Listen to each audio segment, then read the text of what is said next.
Hello, hello, hello. This is your boy Shrimp once again, back to you for more art and adventure. So, here we are again, and I'm going to continue my work from the last time.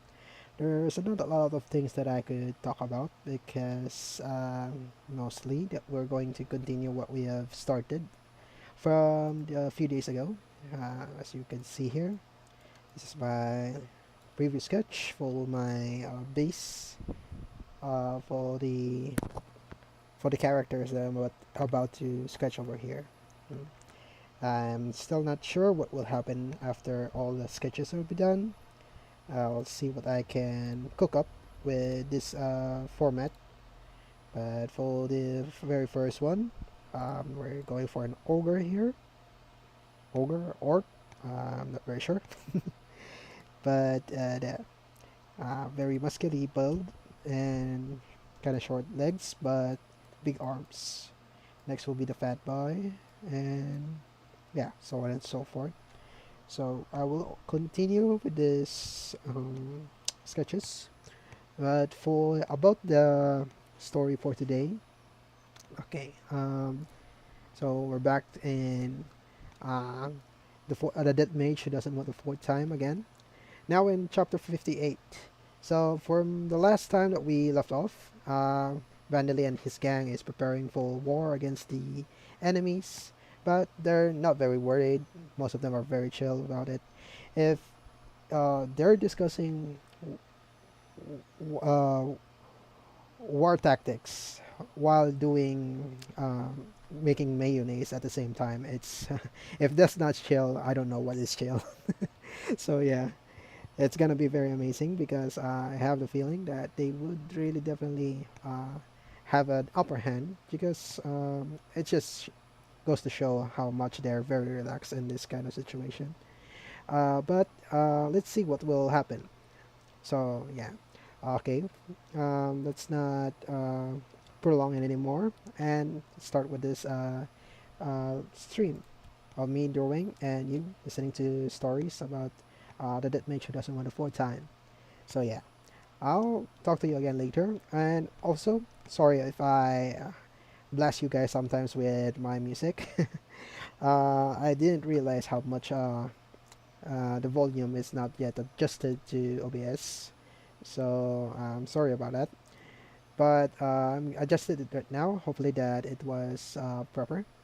I'll also check my mic right now. See if I am doing this right. Uh, let's see. Much the volume is not okay. I think that's okay. So yeah. Anyways, I'm gonna turn off my microphone and start the audiobook. So yeah, let's begin the stream.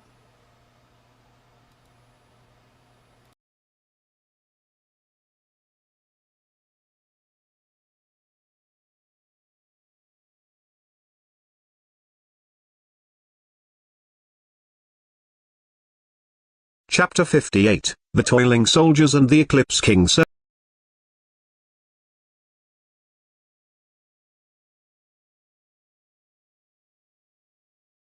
Serving beautiful women.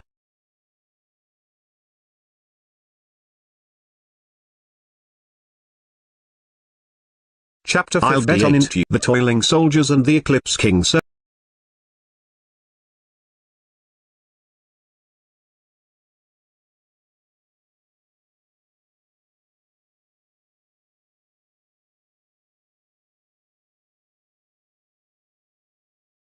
Chapter 58, The Toiling Soldiers and the Eclipse King Serving Beautiful Women. I'll bet on int user, said Vigoro. Hey, Balkus snorted. How naive. I'll be betting on Armor Master. How difficult. Zedaris paused to think. How about the Golem Factory Manager? Those golems that are lined up are called a factory, are they not? What are you betting on? Asked Vandali. Vandali had come to the remains of the Adventurers Guild, which should probably be relabeled as a distribution center or trading post, to get a job change, and spotted Vigoro and Balkus betting on something. If there were at least cards in their hands. No, there were no playing cards in this world as paper was a precious material, but Vandali wouldn't have considered this unnatural if they at least had something resembling cards. Zedaris looked up. Boy, this is, well, every time you undergo a job change, there are new jobs, are there not? Vandali had received the unable to learn existing jobs curse, but every time he visited the job-changing room, there were new jobs that hadn't existed before displayed for him. Vandali had consulted the knowledgeable Zedorus and experienced adventurer Borkus regarding this.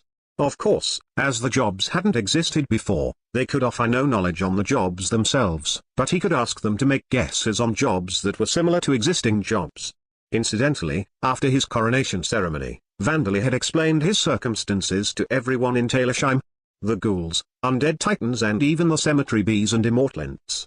Everyone, without exception, was now aware that Vandali had lived 2 previous lives, that he was a human from another world, that he had been cursed by the god of reincarnation and that 100 people would be reincarnated in this world from origin one day. The reactions to that had been I don't really get it, but that's amazing. I knew you weren't an ordinary kid, but that's amazing. You lived on a continent called Another World in your previous life? On an island? A country called Earth, huh? Amazing. Buzzing from the cemetery bees. Rustling from the immortalents. Well, it seemed to have been accepted. It also seemed that nobody really understood anything about other worlds, though they did have a grasp of the concept of reincarnation. There were apparently many among the undead titans who had a vague idea of his circumstances. Thinking about it, a child had created the legendary flavorings left by the champions Akart, miso and soy sauce, or, to be more precise, fish sauce. It was only natural for them to wonder whether the Holy Sun was also from another world. Vandali had already been marked as an enemy by Alder, the god of law and fate who possessed the most influence in this world, the gods who served him as well as the pure-breed vampires who worshipped an evil god.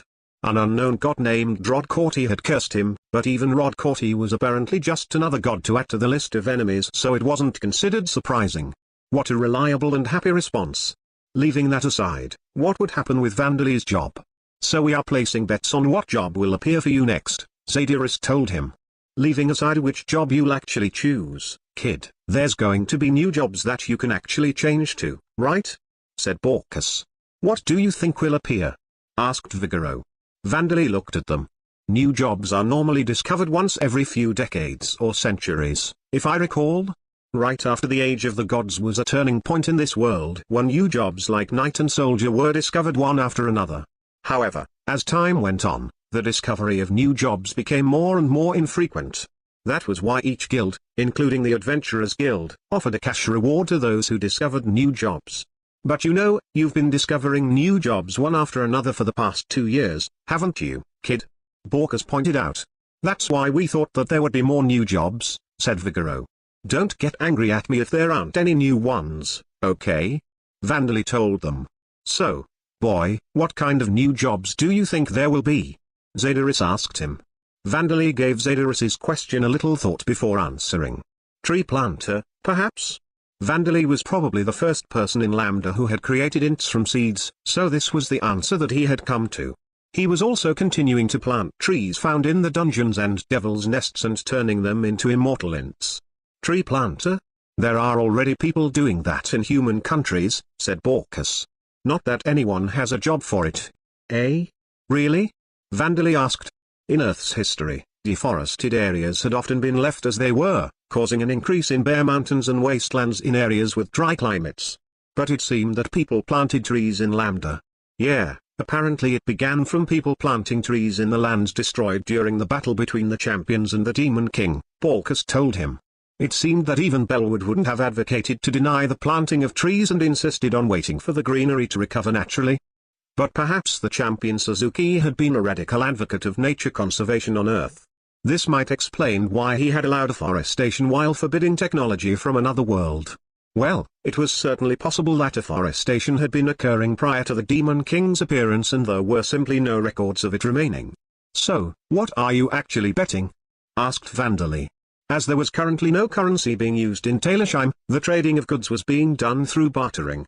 For now, there weren't any items being prominently used in place of currency, either.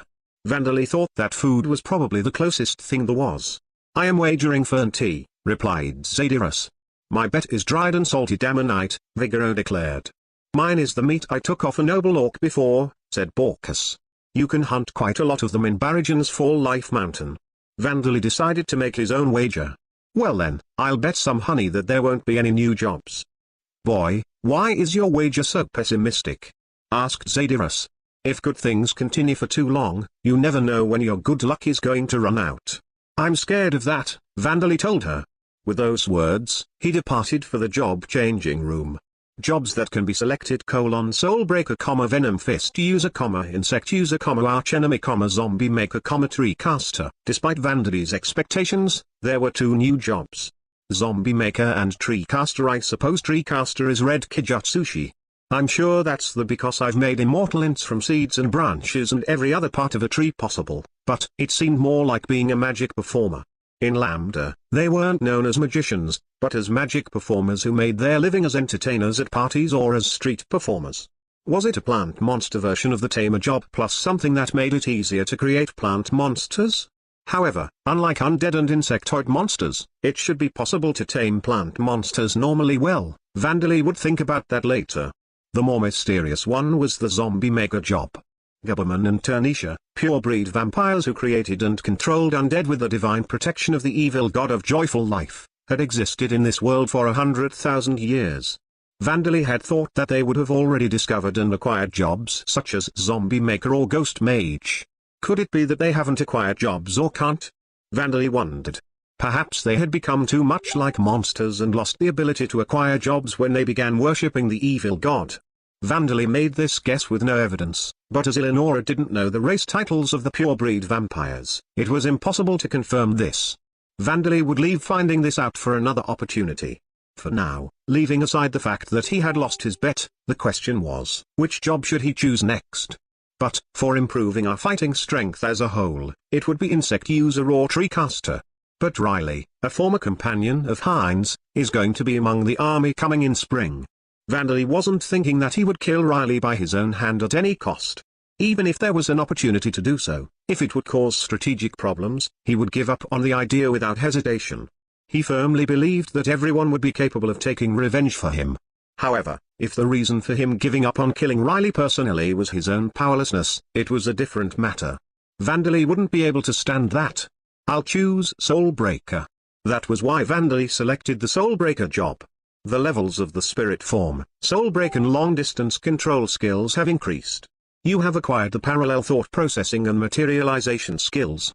Name, Vandali. Race, Damper. Dark Elf. Age, 5 years old. Title: Ghoul King, Eclipse King. Job, Soulbreaker. Level, 0. Job history, Death attribute Mage, Gloom Transmuter, Undead Tamer. Attributes, Vitality, 125 mana, 247,013,388 strength, 90 agility, 89 stamina, 95 intelligence, 457 passive skills, superhuman strength, level 1 rapid healing, level 3 death attribute magic, level 5 status effect resistance, level 5 magic resistance, level 1 dark vision mental corruption, level 10 death attribute charm, level 5 chant revocation, level 3 strengthen followers, level 7 automatic mana recovery, level 3 strengthened subordinates, level 4, level up. Active skills, blood sucking, level 4, level up. Surpass limits, level 4 Gloom transmutation, level 6 no attribute magic, level 4 mana control, level 4 spirit form, level 4, level up. Carpentry, level 4 engineering, level 3 cooking, level 3, level up. Alchemy, level 3 unarmed fighting technique, level 3, level up. Soul Break, level 3, level up. Multicast, level 3 long distance control, level 3, level up. Surgery, level 1, new.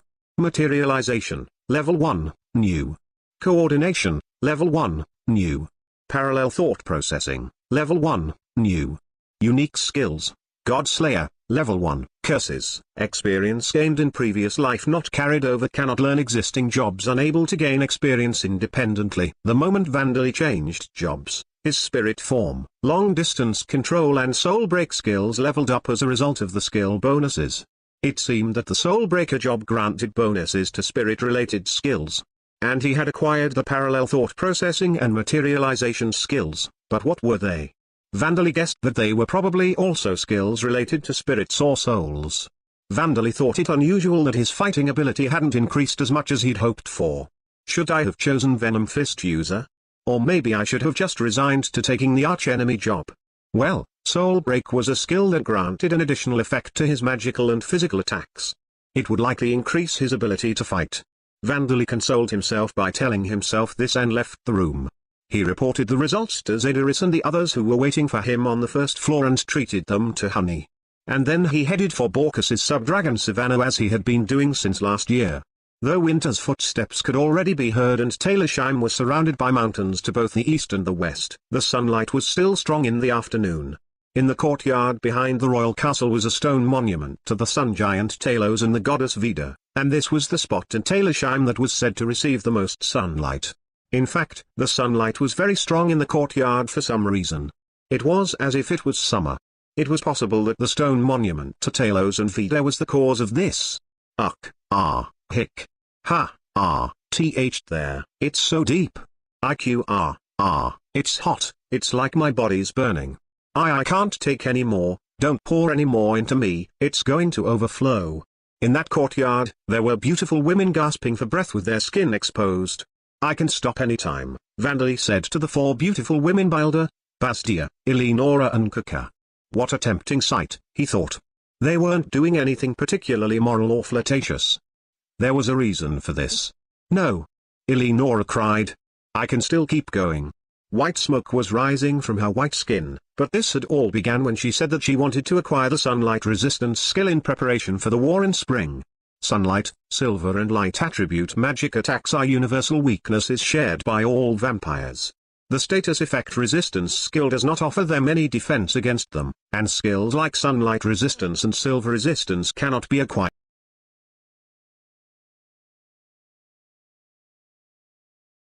Acquired the title of Eclipse King, it was possible for her to acquire the sunlight resistance skill.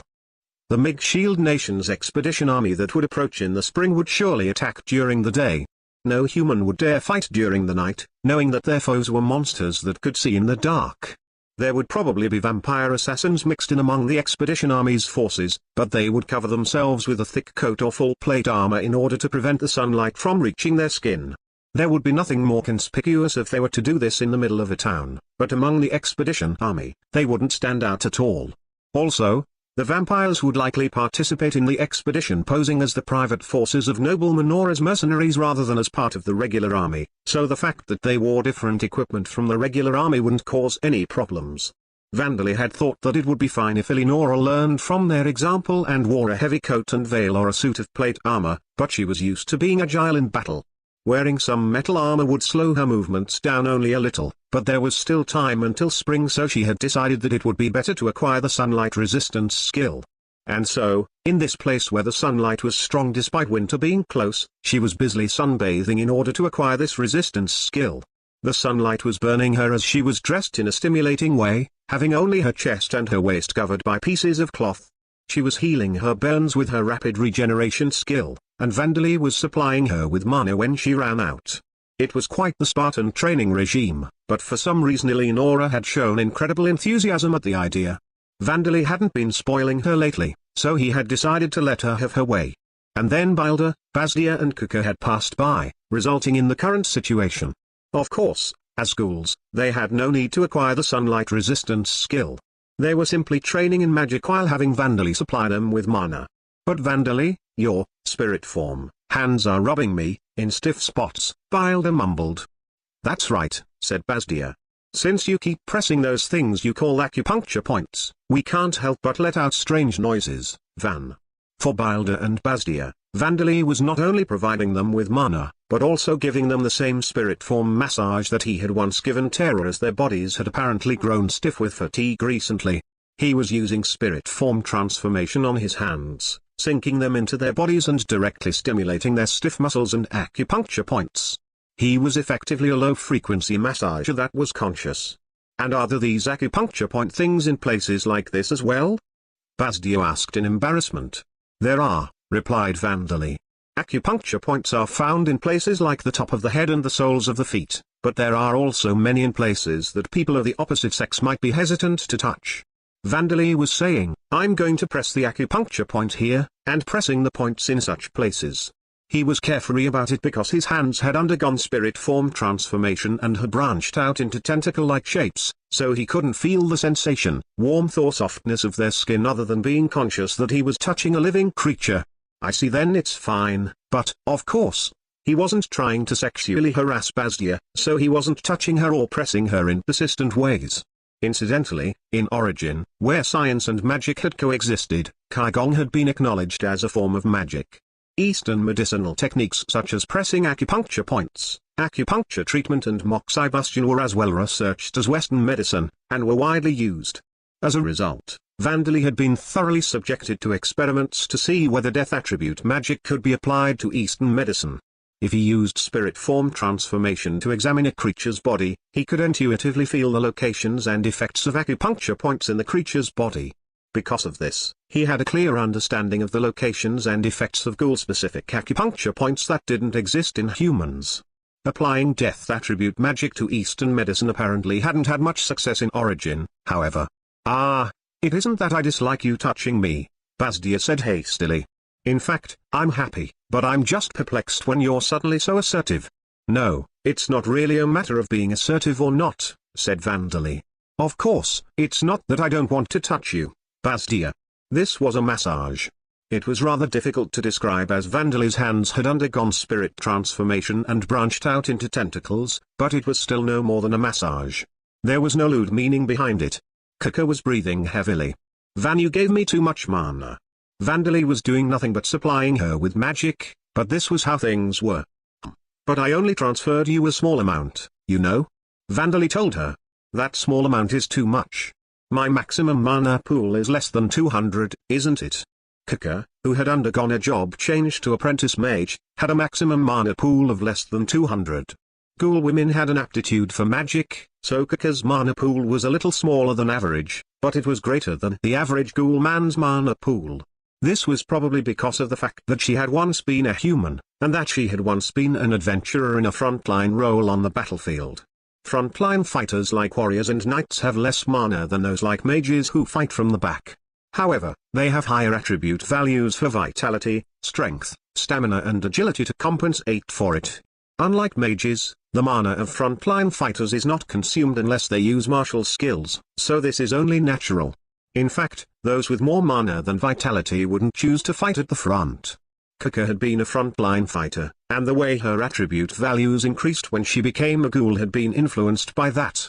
The increase in her mana had been relatively greater than the increase of her other attribute values, but since her mana value was small to begin with, the resulting value after the increase was still small.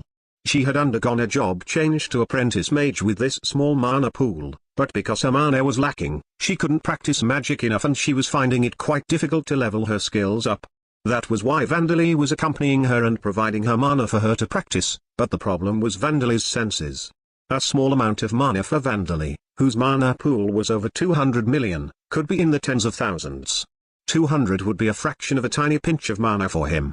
Because of that, whenever Kaka ran out of mana, Vandali poured into her what he regarded as a tiny pinch of mana, numbering in the dozens.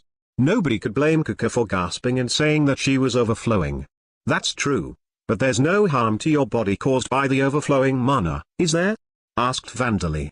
No, you're right, but it's incredibly. Kaka looked troubled. Well, your mana has recovered, so please continue your practice. No way, if I keep practicing, my mana will disappear again right away. If it does, I'll transfer you some more. Kaka made noises of discontent. For some reason, there were tears in her eyes as she continued her practice. Bilder and Basdia had already restarted their practice before her. Incidentally, Bilder possessed an affinity for the earth attribute, Basdia possessed an affinity for the water attribute while Kaka possessed an affinity for 4 attributes, fire, wind, light and space. Though Bilder could be considered average, Basdia's talent as a mage was meager, which was why she had decided in the past that the ghoul village would benefit more from her learning martial skills and was completely absorbed in learning those instead. In Kaka's case, she had been told that it would be a miracle if her magic could even be considered useful at all, so she had given up on magic before even starting out on that road. However, because Basdia's rank had increased and Kaka had transformed into a ghoul and undergone a job change, their attribute values such as mana and intelligence had increased enough for them to be able to practice like this. Incidentally, like Eleonora, the other three were also wearing revealing clothes. This was because it was normal cool fashion to do so, but they had taken even more clothes off because their bodies were too hot. No matter how strong the sunlight was, it was incomprehensible. Eleonora panted and groaned. Vandali-sama, just a little more, with just a little more, the skill. Controlling the ground is hard. How do you do it, King? Bildo asked. All right, once more from the top, said Basdia, firing herself up. Kuka sighed. If I don't hurry and gain more skills, I'm going to become addicted to this. Eleonora's snow-white skin turned a painful-looking red, then back to white. In contrast, the skin of Bilder and Kuka was a beautiful, healthy-looking grey-brown, while Basdia's skin was of the same color but a little stronger, with red lines running across it and emphasizing her curves. The exposed curves of their bodies were shaking in a stimulating way. Vandali had wondered whether doing something like this in front of the stone monument would cause some kind of divine punishment, but apparently it wasn't a problem as Vida and Talos were gods who were very open to these kinds of things. Come to think of it, I wonder if Vida will send me any divine messages? Vandali did pray at the church every day while he was in Talersheim, but it was something like lightly bowing his head to Xitigaba on earth, so perhaps it wasn't enough. Since the prophecy given to New Arza had been referring to Vandali, it was almost certain that Vida had taken notice of him. However, Vandali decided that he would have New Arza teach him how to pray properly. In the cold winter air, the soldiers were busy doing hard carpentry work. It's good that we're getting paid, but when did we become slaves? A soldier said bitterly. He and another soldier were working in a pair to transport stones. The soldier he was paired with gave a bitter smile. Hey, slaves wouldn't be earning any pay or wages, he said. Well, even if they did, they wouldn't be of any use here, he added. The soldiers were at the exit of the tunnel leading to the Mage Nation. They had been given the mission of building a simple fort there. The inside of the tunnel had been swept clean of monsters by Riley, the hero praised as the second coming of the tragic hero, so it was safe to travel through. However, once the boundary mountain range was crossed, second coming of the tragic hero, so it was safe to travel through. However, once the boundary mountain range was crossed, the outside world was completely unrelated to the safety of the tunnel. Rank 3 monsters that would normally only be encountered in Devil's Nests were rampant here, and monsters even stronger than them came to attack as if it were only natural for them to do so. A fort was necessary to maintain the tunnel that led into the boundary mountain range, into the southern reaches of the continent. Monsters needed to be prevented from entering the tunnel. However, normal craftsmen wouldn't be able to work in a place where there was a constant risk of being eaten alive by monsters. Therefore, the Mage Nation had dispatched soldiers for this task. A third of them were guarding the site where the fort was to be built, another third did the construction work and the other third would dressed. It had been decided that they would rotate these roles in order to construct the makeshift fort. In addition, dozens of adventurers, mostly consisting of class individuals, had been hired to keep watch, scout the surrounding areas and defend the fort if necessary. No monsters of rank 5 or higher had appeared after the Green Wind Spear. Riley and his party had exterminated several powerful monsters such as rank 8 stone dragons, but it was just in case. Because their defenses were solid, though some had been injured, no casualties had been suffered. The front line in the war against the Orborn Kingdom would be far more dangerous than this. It was hard to believe that this was a cursed land where vampires and dragons ran rampant. Still, we're lacking amusement, one of the soldiers lamented. Naturally, as this place was far from the nearest human settlement, there were no ways for the soldiers to amuse themselves. There were no peddlers, entertainers or prostitutes, and not only the soldiers, but even the adventurers had been forbidden from drinking alcohol so that they would be prepared for emergency situations. The only thing they could look forward to was food, but even those were wartime rations of hard bread and dried meat with a little cheese and dried vegetables. Riley had generously distributed dragon meat while he was still here, but it would be cruel to expect the class adventurers, who had been forced to accept this low-pay emergency request without being given a choice to refuse, to be as generous as an A-class hero adventurer who had signed a specialist contract with a general of the Amid Empire. The class adventurers were gathering rare materials from monsters that could only be found in the southern reaches of the continent, and kept the meat mainly to themselves. When they gathered more than they could eat, the army would sometimes buy it at reasonable prices, but the chances of that meat being distributed to the ordinary soldiers were low. Ah man, come to think of it, I heard rumors that the S-class adventurer, the Thunderclap Schneider, declined to join the expedition, said one of the soldiers. The other one snorted. I'm sure an S-class adventurer's armor would be busy hanging out with the women who approach him. Ah, while we're working like this, I'm sure he's being served by multiple half-naked women at once. He should just go and die. Don't say any more. Let's just make sure we enjoy ourselves once we return to the town. Anyway, this fort barrier is an important location for the upcoming expedition to Talersheim. That's true. But do you think that we can participate in the expedition? It's impossible, huh? Rumors had it that only the elite of the elite would be selected for the expedition. There was little hope for ordinary soldiers like them to participate in it. There were plenty of ordinary soldiers, and these two were mediocre even among them. Well, it's fine. Everything is according to Alda's guidance, as they say. I'm sure good things will happen if we just work hard. Yeah. Alda-sama, we're working hard, so please bless us with popularity with the women at the bar. You should pray for a promotion instead. The soldiers struck nails with their hammers as they joked around. Name, Eleonora. Rank, 9. Race, noble-born vampire. Viscount. Level, 47. Job, vassal warrior. Job level, 45. Job history, slave, servant, apprentice mage, apprentice warrior, mage, demon eye. User age, 8 years old, 20 years old at time of vampire transformation, 28 years old in total. Passive skills, self-enhancement, subordination, level 4, level up. Superhuman strength, level 6, level up. Rapid regeneration, level 3, level up. Status effect resistance, level 6, level up. Intuition, level 3. Mental corruption, level 3. Automatic mana recovery, level 4, level up. Detect presence, level 3. Sunlight resistance, level 3, new. Active skills, mining, level 1. Time attribute magic, level 5. Life attribute magic, level 5. No attribute magic, level 2. Mana control, level 3. Swordsmanship, level 3, level up. Unarmed fighting technique, level 2, level up. Silent steps, level 4, level up. Steel, level 1. Housework, level 2. Shield technique, level 2, new. Armor technique, level 1, new. Surpass limits, level 2, new. Chant revocation, level 1, new. Unique skills, charming demon eyes, level 7. Job explanation, vassal warrior, also known as gladiator.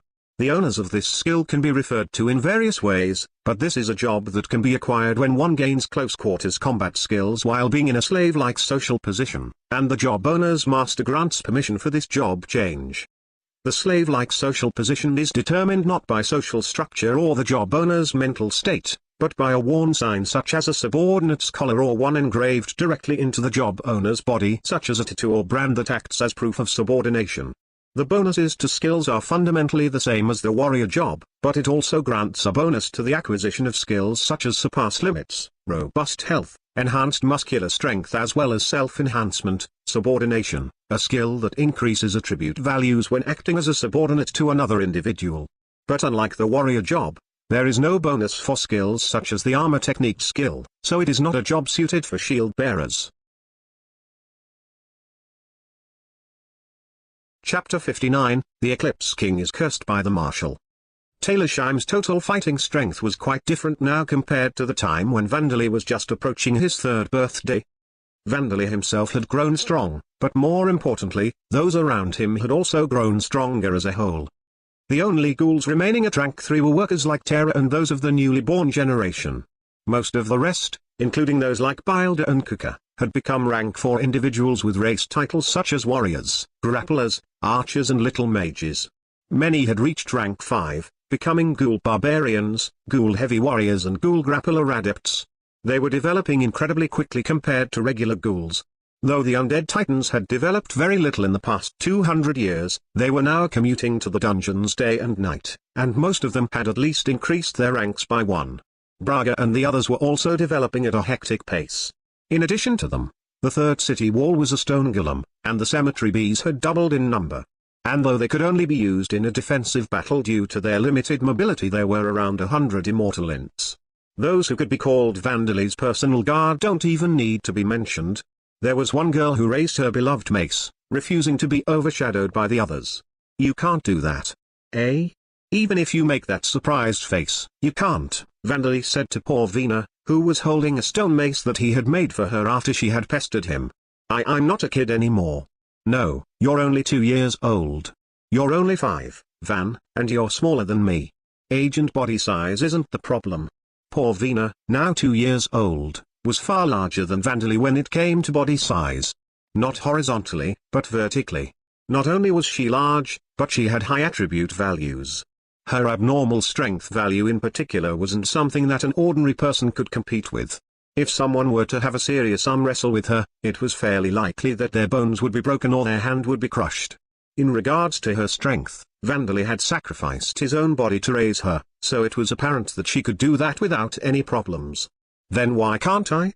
Poor Veena demanded. Your skills, replied Vandali. You haven't learned any yet, have you, poor Veena? Skills were more important than attribute values in real battles, unlike arm wrestling. The presence or absence of skills had a great influence on one's fighting strength. I've learned club technique. It's still level 1, so you can't. Rapisage's is level 1 as well. Rapisage groaned and moved her eyeballs to look at poor Veena. Just recently, Rapisage had finally managed to acquire a level 1 skill in an armed fighting technique. Vandali had used human spirits when creating her and had even torn up spirit mass that was floating about and added them into her. But though she could easily level up skills like physical resistance and superhuman strength, it seemed that it was difficult for her to gain martial-type skills.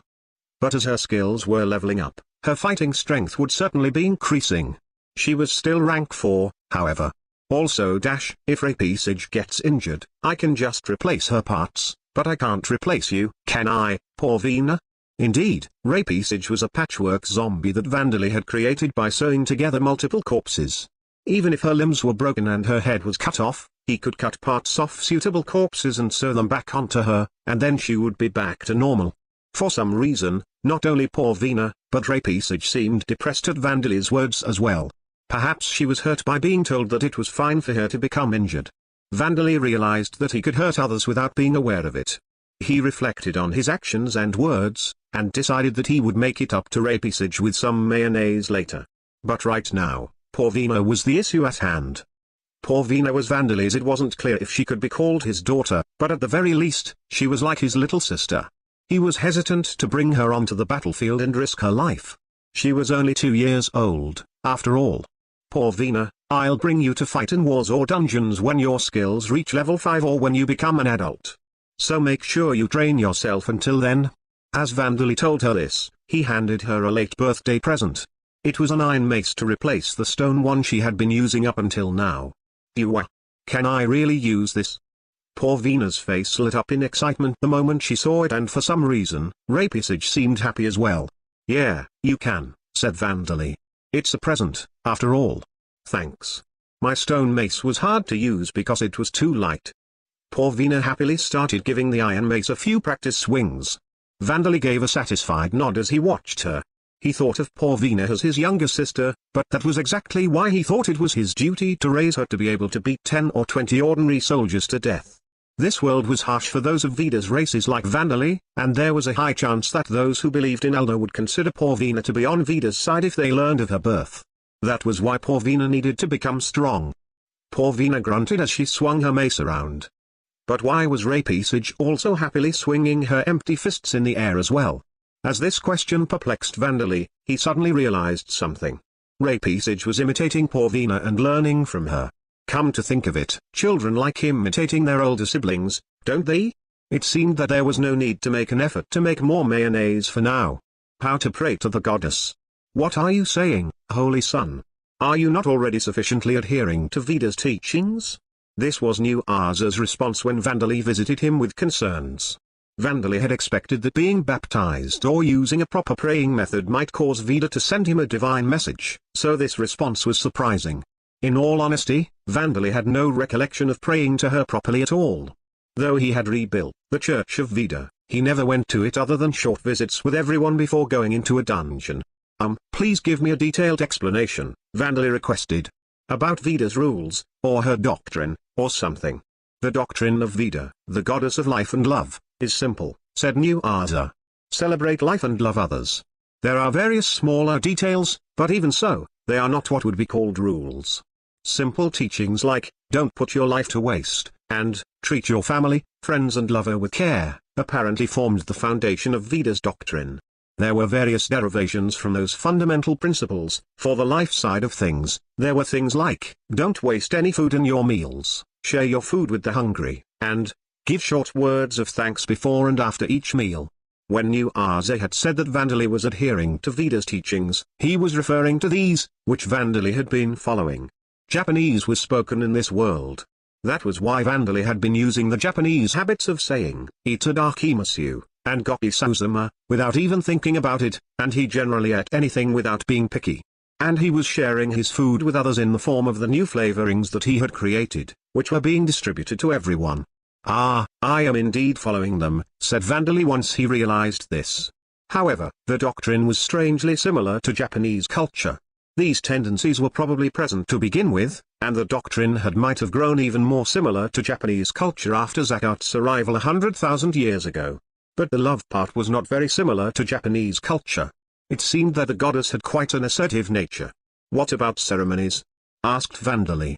There are none in particular, New Arza replied. Well, there are wedding ceremonies, divorce announcements, prayers for planting crops, prayers for harvesting them and coming-of-age ceremonies, he added. It didn't seem that there were any complicated ceremonies. It was told that the champions had said something along the lines of, the methods don't really matter. The important thing is to not forget the importance of life and love, isn't it? What a frank goddess. The simplicity and lack of formality is nice, but from the believer's point of view, isn't there a lack of blessings? Didn't religions normally have strict ceremonies and methods? Well, it likely wouldn't have been a problem 100,000 years ago when Veda walked safely in this world and could speak to her believers directly. Incidentally, the other gods were apparently mostly the same. But in Shazarian's case, songs and art were offered to him while sword dances and the heads of prey hunted by warriors were offered as tributes to Zantark. In Riculant's case, year-long research results were presented before his statue. It seemed that each god had their own preferences. As you would expect, Holy Sun, Alda and the gods who support him seem to enjoy ceremonies with confusing, complicated procedures, said New Arza. There were apparently many rules such as the baptism of newborn infants, long prayers and obligations to go on pilgrimages. This was closer to Vandali's image of a religion. It was unknown as to whether this was a result of Alda's personality, or because his clergyman had come up with these formal ceremonies to keep his believers together now that Alda, like Veda, could no longer walk on this world's surface. But considering that, why does Veda not pay me any attention? Vandali wondered. Since she had given the prophecy to New Arza almost 100 years ago, she should have predicted Vandali's existence back then. With that being the case, Vandali thought that she could have at least sent him a divine message or something. How to repair the resurrection device in 5 minutes, or the locations of other resurrection devices, perhaps. Holy Sun, the goddess was gravely wounded in her battle against Alda, New Arza told him. She cannot send divine messages so frequently at least, that is what I have been taught. Veda sustained great wounds during the battle of 100,000 years ago, and apparently Zakat and the pure-breed vampires were also in a deep slumber. Veda's subordinate gods were in a state where they were completely unable to act as well.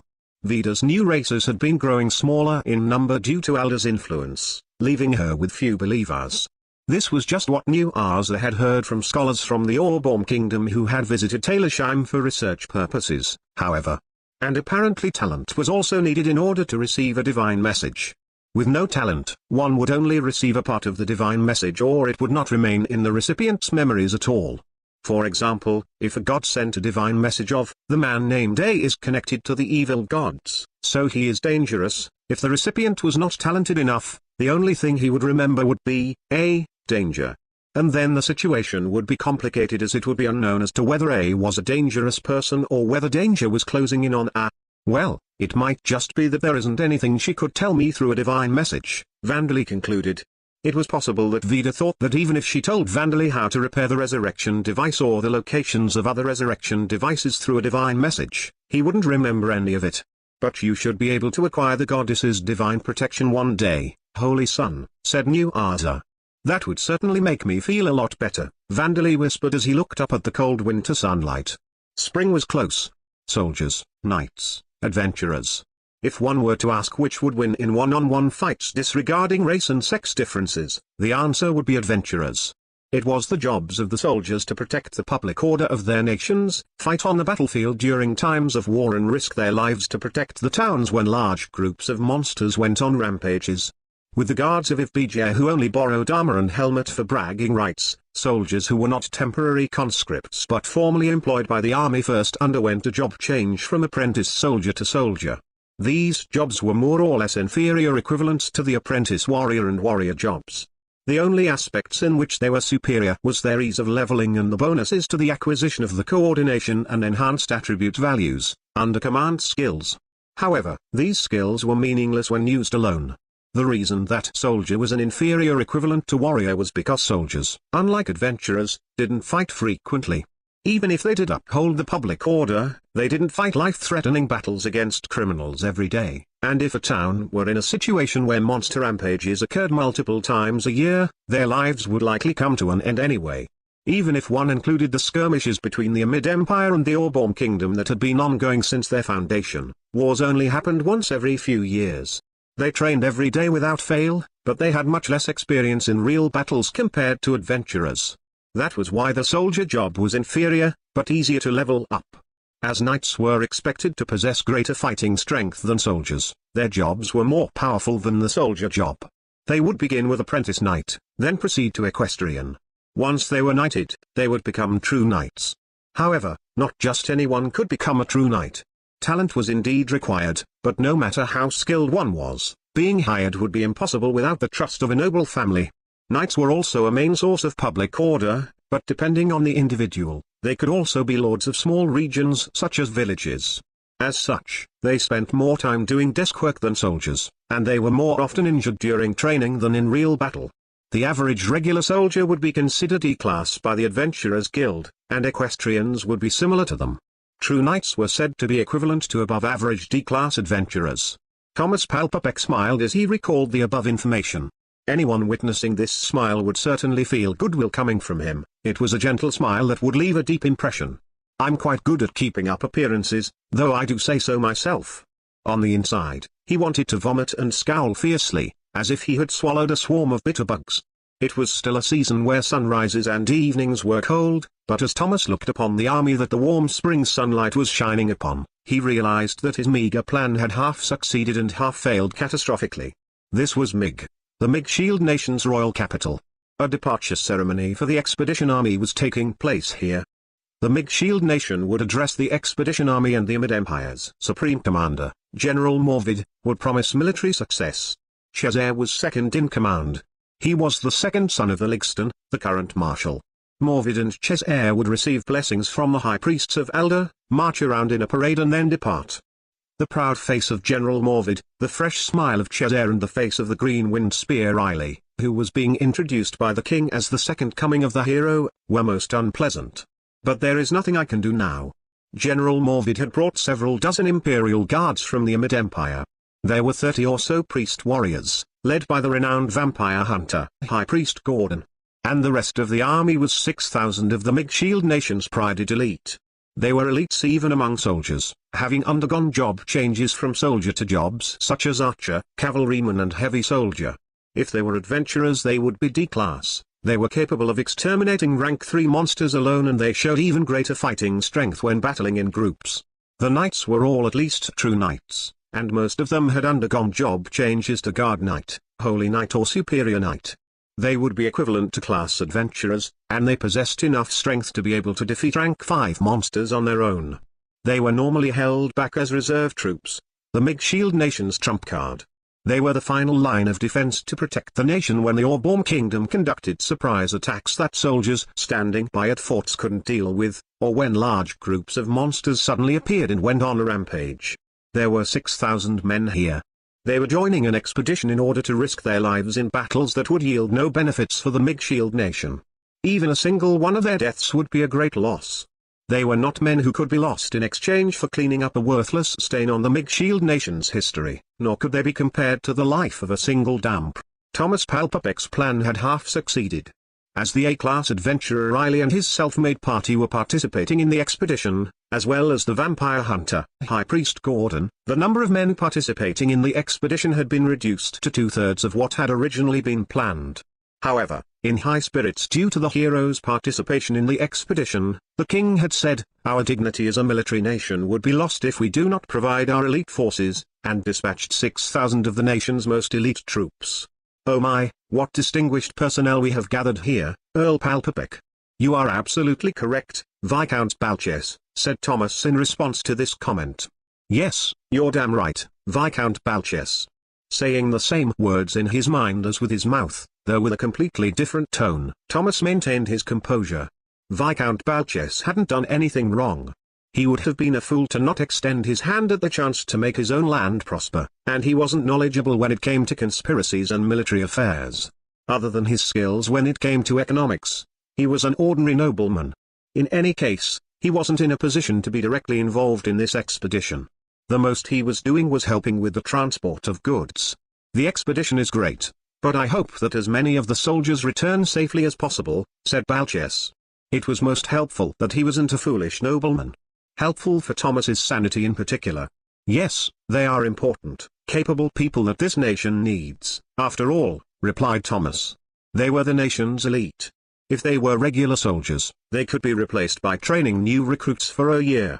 But there was no telling how many years of training it would take for new recruits to become replacements for such elite personnel, and even if they trained, many would not make it that far. This was even more true for knights. "We will have 3,000 elite soldiers left in reserve. There are no signs of monster rampages, and the Orborm Kingdom shouldn't have regained enough strength to go on another offensive. And there should be no way for them to be able to tell what is happening on the other side of the boundary mountain range. Things would likely work out during the expedition." That was what Thomas predicted. "The only thing I can do now is pray that the damper is exterminated as quickly as possible and that as many of our soldiers as possible return before the vampires destroy the tunnel." But it would have been more reassuring if the Thunderclap Schneider was participating in the expedition as well, Balches commented. "Ah, that S-class adventurer? Of course, Thomas was aware of this person. Unlike Riley, who had been artificially raised to his current position, he was a true hero, and he had visited the Mage Shield Nation on several occasions. He hunted dragons whose ranks were higher than 10 as if it were nothing, and noble-born vampires were nothing but small fry before him. He was a superhuman who had defeated an evil god and annihilated numerous packs of lamias and Silo, a truly inhuman being. He was one of the 5 strongest individuals in the Amid Empire, a hero. It was even said that Alda had sent divine messages more than once or twice in order to warn of his life being in danger. If he didn't have bad habits as well, Balches muttered. Schneider had an unrivaled lust for women. "It is unfortunate," Thomas agreed. "But they do say that heroes like their women. It doesn't matter if the goddess loves him. Anyone who would be infatuated with womanizing in a time like this should just die." Though the words that came out of his mouth were civil, Thomas cursed Schneider in his mind. Parallel thought processing was a skill that allowed different matters to be thought about simultaneously. It was likely that it provided Vandalay with the same ability as dividing his heads. After trying to use it, he had found that he was able to think about different things as if he had grown an additional brain.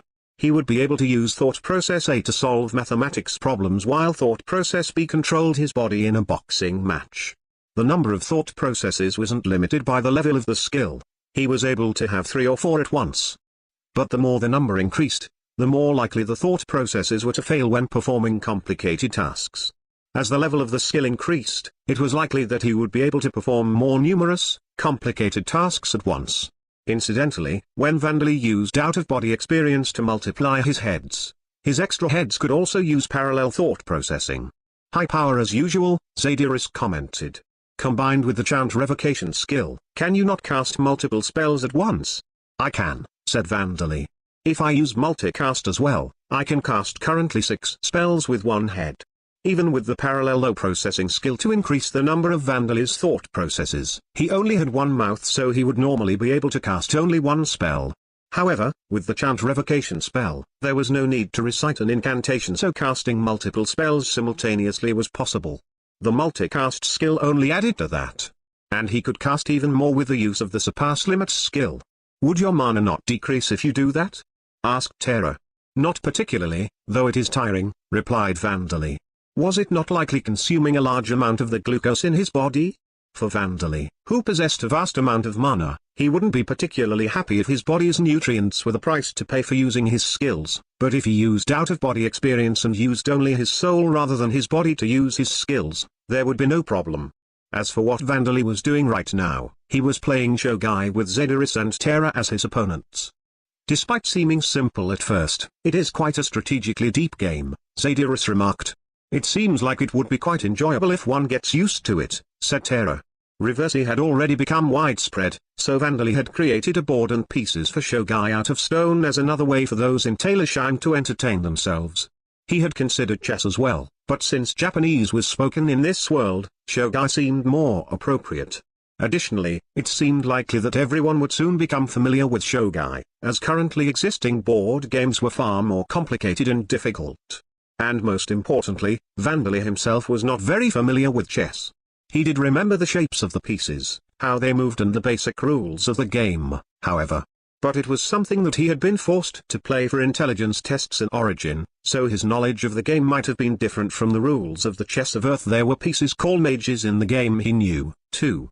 Vandali was processing the board states of two games at once, and each of his hands moved a different piece on each board with clacking noises.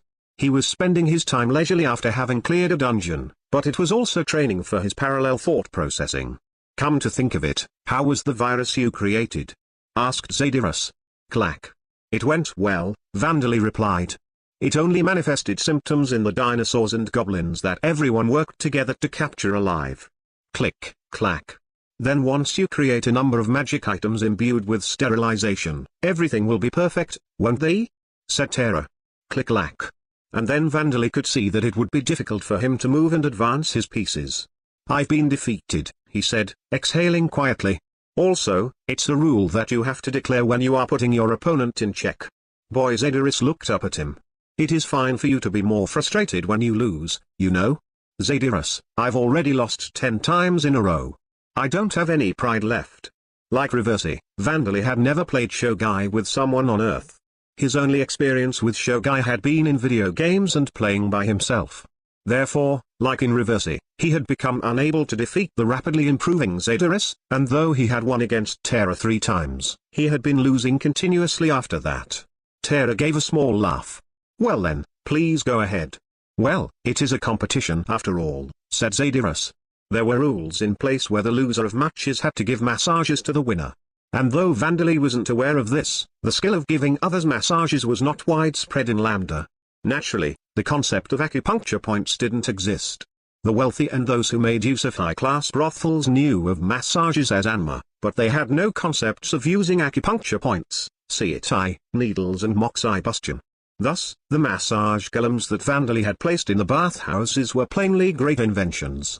Well then, I'll get started, said Vandali. He used spirit form transformation on his arms, branched them out into tentacle-like shapes and they sank into Zediris and Terra's bodies. From the inside, he released their muscle tension while using materialization to massage them from the outside. The materialization skill he had gained when acquiring the Soul Breaker job, to put it simply, was a skill that allowed him to materialize parts of his body that had undergone spirit form transformation. It might seem that taking the effort to use spirit form transformation only to materialize the body parts again would be meaningless, but Vandali had intuitively sensed that it would be an extremely useful skill, though not because he thought that he would be able to do tentacle play. Terra called out to Vandali. Vansama, you have become distracted. Ah, sorry. It seemed that concentrating on 3 different things with parallel thought processing caused his focus to slip sometimes and produce negative effects on what he was doing. Boy, you are so enthusiastic when it comes to Basdia and the others, but not taking things seriously for us. How shocking, said Zediris. It seems that he does indeed prefer the younger women, Terra lamented. No, both of you are young, Vandali pointed out. Though both of their ages were 300 years if rounded up, now that they had undergone youth transformation, their bodies had reverted to being very close to their physical age. When Vandali looked closely at them as they made their lamentations, he could see slight smiles on their faces. It seemed that they were aware of this. Come to think of it, it's been about 3 years since I used youth transformation on Zediris, and about a year for Terra. Vandali increased the number of his arms. Wait, What are you planning to do with so many arms? Zadaris demanded. I was thinking I should do a little something to turn you into young women, replied Vandali. That is unnecessary. Terra said hastily. We are no longer tired, so you can end the massage here. As Zadaris and Terra's faces turned pale with panic, Vandali refused to allow them to escape and began using youth transformation. No, you don't need to be so reserved, he insisted. No, there are more of them than before, Vandali was bothered by the fact that he had lost the Shogai matches, so he used youth transformation on Zadaris and Terra until their skin was as smooth and childish as a baby's. The levels of the parallel thought processing and materialization skills have increased. You have acquired the high-speed thought processing skill. Name, Bone Man rank, 6 race, Skeleton Viscount level, 67 passive skills, Dark Vision superhuman strength, level 4, level up. Enhanced attribute values, loyalty, level 4, level up. Spirit form, level 3, level up. Active skills, swordsmanship, level 5, level up. Shield technique, level 4, level up. Archery, level 4, level up. Silent steps, level 2, level up. Coordination, level 3, level up. Commanding, level 1 armor technique, level 3, new. Mount, level 1, new. Chapter 60, The conductors and performers watching over the instruments headed for the stage. About half a month after the planting of the spring wheat had been completed, the people living in one of the farming villages built on the land that had been reclaimed from the Devil's Nest watched the expedition army as they marched.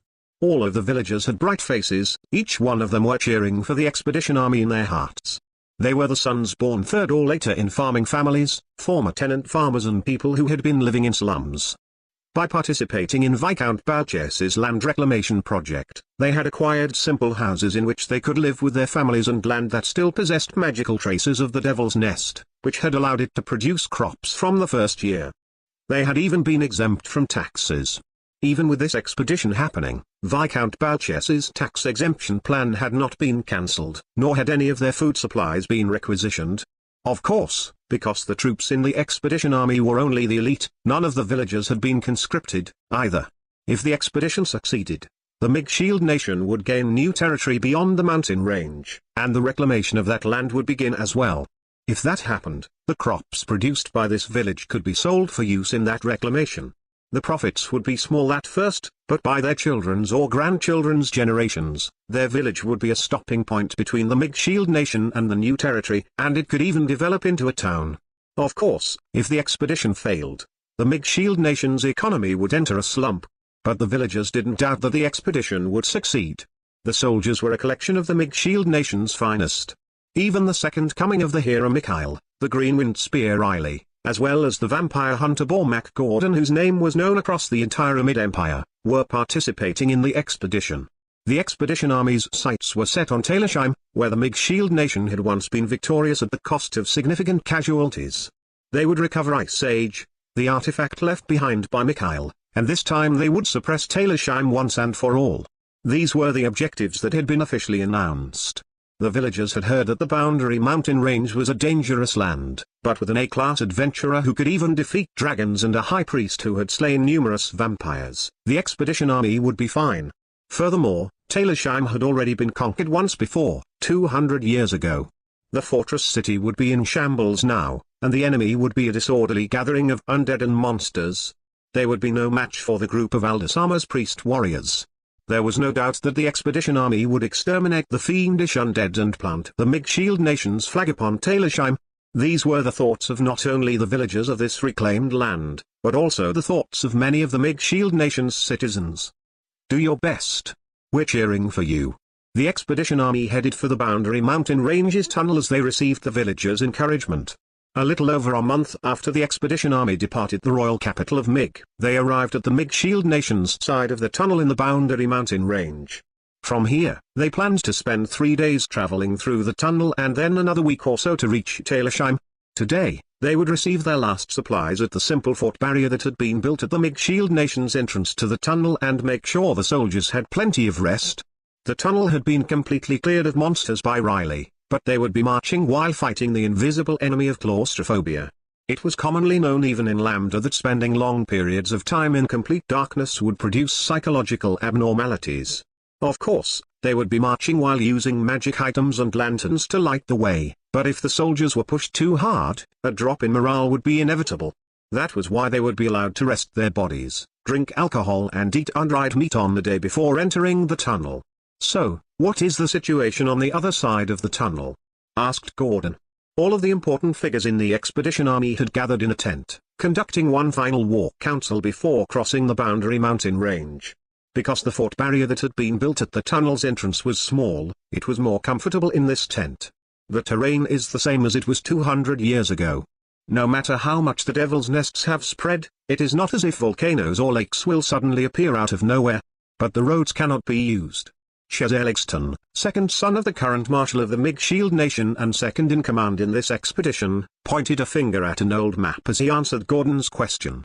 The expedition 200 years ago approached Taylorsheim through a relatively safe route through the mountain range. But we will use a different path this time. We must not proceed while clearing through the forest. But what? It would be problematic if you do not give us accurate information, Chazer Dono, said Earl Langil Morvid, a man of an age between the prime years of his youth and middle age, who was wearing a splendid overcoat and sitting in a chair further inside the tent. He was the supreme commander of this expedition. Morvid's attitude towards Chazer was as if Chazer was far inferior to him, beyond the difference between a supreme commander and second in command, but that was how the empire treated its nations. But, it seems that there was a large-scale conflict between monsters. Traces of their battle have been left behind, Chazer reported. Considering that, there are few powerful monsters in the area near the tunnel's exit. "Yeah, that's because I hunted some of them," said Riley. Chazer frowned in displeasure at Riley's interruption of his report. He wanted to say something about this insolent adventurer, but the Supreme Commander had instructed that Riley should be treated as if he were of the same rank as the upper officials of the expedition, as he was a necessary core part of the expedition army's fighting force. There is no way that he can pick an argument with Riley here. And strictly speaking, High Priest Gordon was also no different from a commoner, so forcing only Riley to leave would cause problems. Morvid nodded.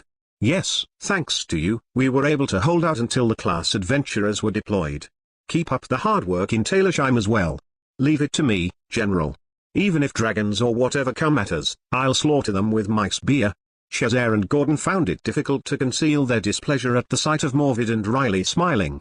When one becomes an A-class adventurer, he gains influence surpassing less prominent noblemen, and many of them build relationships of trust that are beyond mere shallow connections with noble families and wealthy merchants. However, Chazer and Gordon felt a strange, unpleasant feeling.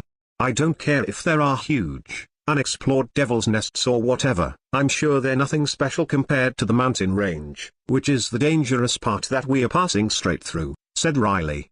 "That means this expedition was made possible by the tunnel you found for us, Earl Sama." Riley was flattering Morvid, but everyone here knew that what he said was the truth. In fact, at the fort on the other end of the mountain range had been attacked by dragons multiple times, but all of the attacks had been repelled by Riley. The other monsters that had attacked were rank 3 monsters with some wyverns and enormous reptile-like monsters, dinosaurs, that were rank 5 or 6 mix in. The attacks had been frequent and ordinary adventurers and soldiers might have been easily defeated, but the boundary mountain range was far from as fearsome as they had been told. The reality was that this was because Borkus and the others had exterminated a goblin king's nation and multiple dragons while searching for the tunnel, however. In any case, this region, including the area surrounding the tunnel, was close to Taylorsheim's territory. There were many parts that had been devil's nests even in Taylorsheim's glorious days, but Titan warriors thinned the monster numbers in order to protect their villages in the lands that they had reclaimed. That was why even now, there were only a few dragons inhabiting the area. Monsters appeared one after another in devil's nests, but it would be rare for an explosive increase in the number monsters over rank 10 to happen within 200 years. There were no such limits on demi-human-type monsters, which bred and grew up faster than dragons, but it seemed that other than goblins, there were not many of them and they rarely bred outside dungeons. "So, Chazer Dono, we have not yet encountered any ghouls, have we?" asked Morvid. "That is right," replied Chazer. "The only demi-human-type monsters we have encountered are goblins and a single reported encounter with an ogre." Gordon, who had joined the expedition because of the divine message from Elder, made a disgruntled noise at the news that there were still no leads on the damper even after passing through the tunnel. But he understood that the damper and his companions would have built their nest further into the mountain range. It was certainly possible that the damper had occupied Talersheim, the destination of the expedition. Demi-human-type monsters often set up villages in ruins no longer inhabited by people. Dampers and ghouls would be no exception. Now as for what we will do after exiting the tunnel, we will send out a leading force that will confirm the existence of danger as we proceed, Chazer announced. I would like you to join that scouting force, Riley Dono. Yeah, of course, said Riley. If a big fish like a dragon were to show up, it'd be tough without me. Ain't that right, old man? He added, looking at Gordon. Pfft. Don't underestimate me, youngster. After that, things like the planned marching route, the organization of the scouting force and methods of communication with the supple unit that would transport supplies were confirmed, and finally, the conquest of Talersheim was discussed. They would march on while exterminating the monsters with Gordon and Riley as the core part of their force, and once they arrived in Talersheim, the knights would command the troops and defeat the monster rabble, reducing their numbers. After that, they would search important locations where monsters might hide such as the royal castle and the ruins of the Church of Vida, and then begin the extermination of the more powerful monsters. Such things had already been mostly decided right from the beginning. Everyone in the expedition force didn't think of what they were conducting in Talersheim to be a war. They considered it as work to purify the Devil's Nest and search for the lost national treasure. For Gordon, even if the divine message was true, it was merely a monster extermination, so he did not advocate that they needed a more detailed plan. After that was finished, Gordon quickly departed the tent. As he had no intentions of flattering the nobleman, participating in a war council was an overly formal, suffocating task. He had never intended to stay for long. Chazer also left the tent, saying that he would go and check on the conditions of the soldiers and knights. So, General Sama, when are we going to get rid of those two? Asked Riley. How problematic that would be, Riley, said Morvid. Leaving the senile priest aside, I must have Chazer take the position of Supreme Commander when I step down for health reasons. If he were to die before that, there would be nobody to take responsibility for this expedition now, would there? Now that Gordon, Chazer and Chazer's protégé subordinate had left, Riley and Morvid began the real war council with the rest of the people remaining in the tent. Including them, those left in the tent all knew the true purpose of this expedition. They were people with connections to the vampires who worshipped Hihirishukaka, the evil god of joyful life, with the exception of 3 people. Geez, that's troublesome talk for a rising adventurer like me, Riley complained. Right? That may not be true, Riley Dono. Our world is more complex than it seems, you see. The one who replied to Riley was a man who seemed to be a veteran mercenary. He had blonde hair, blue eyes and numerous scars on his face. However, in the next moment, he turned into a woman in her 30s. It was as if the mercenary and the woman had switched places through teleportation. But in reality, the woman had been disguising herself as a mercenary man. Sometimes it is even more complex than human societies, the woman continued. That is why we understand your circumstances. Do as you please. The woman, whose voice had changed as well as her appearance, smiled to reveal sharp, white fangs. She was a noble-born vampire who had been dispatched by the pure-breed vampire Turnisha, and she was currently participating in the expedition as part of a mercenary band that General Morvid had hired specially. Morvid nodded. That is why we are helping you deal with the problematic damper and the vampire traitors, isn't it, Isla Dono? Of course, replied the vampire, Isla. Well, the traitor Noro is nothing special as long as care is taken with her charming demon eyes, and there is a high chance that Sir Krent is dead. If it looks like it will be difficult, I will lend you a hand. Discreetly, so that I will not be discovered. Isla's role was to dispose of the vampire traitors. The majority of the expedition army were unaware that there were vampires in Talersheim, so it was likely that the vampire traitors would be able to escape. That was why Isla, who was borrowing a magic item that indicated the location of a blood sample's owner, would hide in confusion and dispose of them.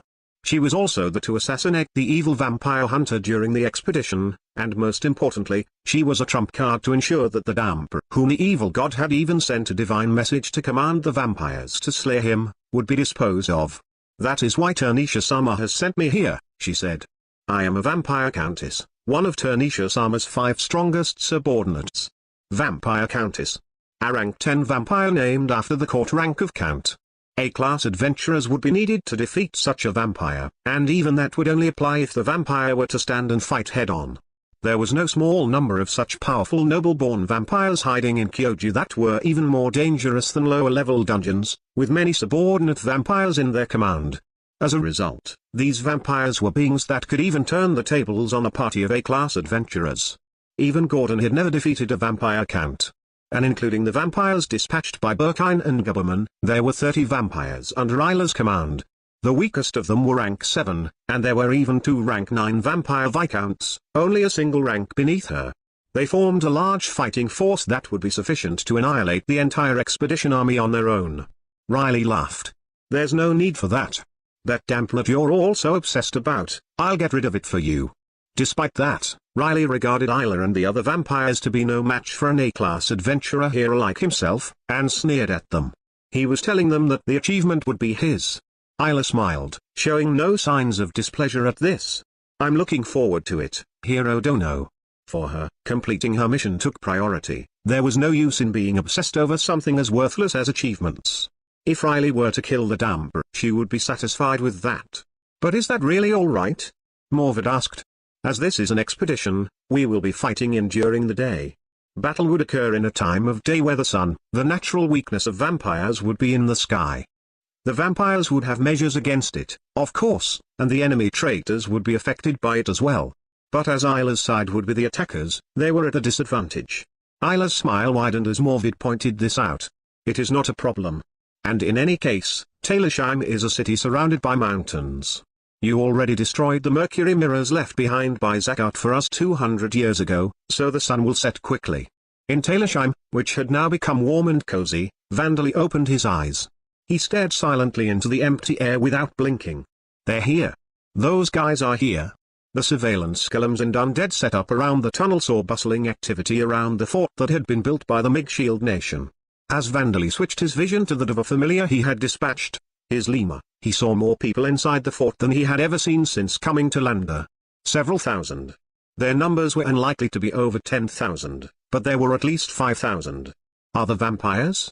Asked Eleonora. I can't make them out, just be looking, Vandali replied. There are quite a lot of knights wearing plate armor, too. Other than their pupils, fangs and their pale skin that appeared as if it had lost all of its blood, vampires did not look much different than the races that they had been converted from. But they would have to wear thick capes and hats made of cloth and furs and hoods low over their faces to prevent their skin from being burned by the sun, so they would normally be conspicuous if they went outside. However, in situations where wearing the armor and a helmet of a soldier was normal, they would not stand out. I don't think there will be any among the knights, Eleonora told him. They should be mixed in among the mercenaries and adventurers. In times like these, the Mage Shield Nation has a troublesome custom of doing their best not to hire free adventurers, Cuckoo added. So, if they're going to be sneaking in, it's going to be with the mercenaries. Eleonora offered her knowledge about the vampires, and Cuckoo, a former adventurer in the Mage Shield Nation, added to it. In that case, maybe it's that group? Vandali wondered. Vandali noticed one group wearing different armor and holding different shields from the other troops. All of them were equipped with heavy armor and helmets, but they were marching in line with the rest. There were about 30 of them. And of course, as they couldn't expose their skin to the sunlight, Vandali couldn't see their faces. Well, if we've already confirmed that there will be vampires among them, I should leave before the end of today, said Zadyrus. East or west, which way should I go? To the east then, said Vandali. If they come, it will be in the afternoon. Very well, leave it to me. After sending Zadyrus off, Vandali and the others began moving. They recalled their allies from the dungeons and made their preparations. Vandali had predicted things would come to this and began his preparations 2 years ago, so there was no reason to be hasty. He had prepared numerous hidden weapons and trump cards.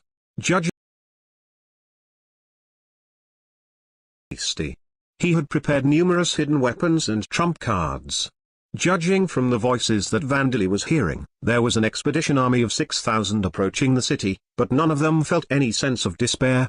Even if the expedition army's numbers were double what they were now, their attitude likely wouldn't change. Just to make absolutely sure, even if you kill expedition army troops, please refrain from eating them on the spot, Vandali told Taylorsheim's inhabitants. I know, King. Make sure you give us lots of mayonnaise instead. Yeah, fried dinosaur with miso is better than human meat anyway. I want a board for that shogai thing. Yes, yes, I'll make lots of mayonnaise, miso and shogai sets to celebrate our victory. So everyone should do their best and make sure not to die, said Vandali. I'm not going over to the next world to give you your rewards. You're telling undead not to die? We got it, Eclipse King. The atmosphere in the town was even brighter than usual. Shelters for non-combatants like Porvina had been prepared, so there wouldn't be scenes like from disaster films on Earth where civilians would run for their lives. Not that there was anywhere to run to even after escaping Talersheim. It didn't need to be said that Talersheim was the only safe part of the southern region of continent surrounded by the boundary mountain range. We'll be constantly fighting with our backs to the wall, so it's only natural to take care of yourselves and prepare well before you fight, isn't it? Said Vandali. Even if they were to cross the boundary mountain range again, the ghouls and undead titans would be hunted as monsters in the Orborm Kingdom. That was why they had to repel this expedition army. And they were mostly unable to take prisoners. Even if they were a gathering of the most elite soldiers, they would think about retreating once they lost around a third of their forces. For this expedition army in particular, there were many unfavorable conditions for a war here. The fact that there were no safe areas nearby was true for the expedition army as well, and for now, they could be on guard against mindless monsters like goblins and needle wolves or small packs of other monsters that attacked where defenses were weak. But if their numbers were reduced and they scattered as they ran, the monsters would slaughter most of them.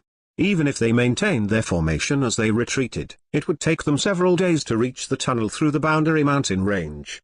If Vandali were to ask them to surrender, there might be hundreds or perhaps even 1,000 who would decide that it would be impossible to escape from the ghouls and undead, becoming prisoners of war. But taking them as prisoners after that Vandali began, would be impossible, said Sam, finishing his sentence. During times of war, prisoners of war are either released after the enemy pays a ransom or simply sold as slaves, but the Amid Empire and Mig Shield Nation has no intention of negotiating with us, and it would be difficult to use them even as slaves. In a normal war, the treatment of prisoners of war was exactly as Sam described it, but the Amid Empire and Mig Shield Nation didn't see Talersheim as a nation or Vandali as a king. They were nothing but monsters. Negotiations would never take place, even if Vandali made attempts to make them happen. The Empire and Mig Shield Nation would never acknowledge a nation of ghouls and undead with a damper as their king. New Arza nodded. We might be able to manage a few dozen slaves, but 100 or 200 would be impossible to control. As he said, turning prisoners of war into slaves would be difficult.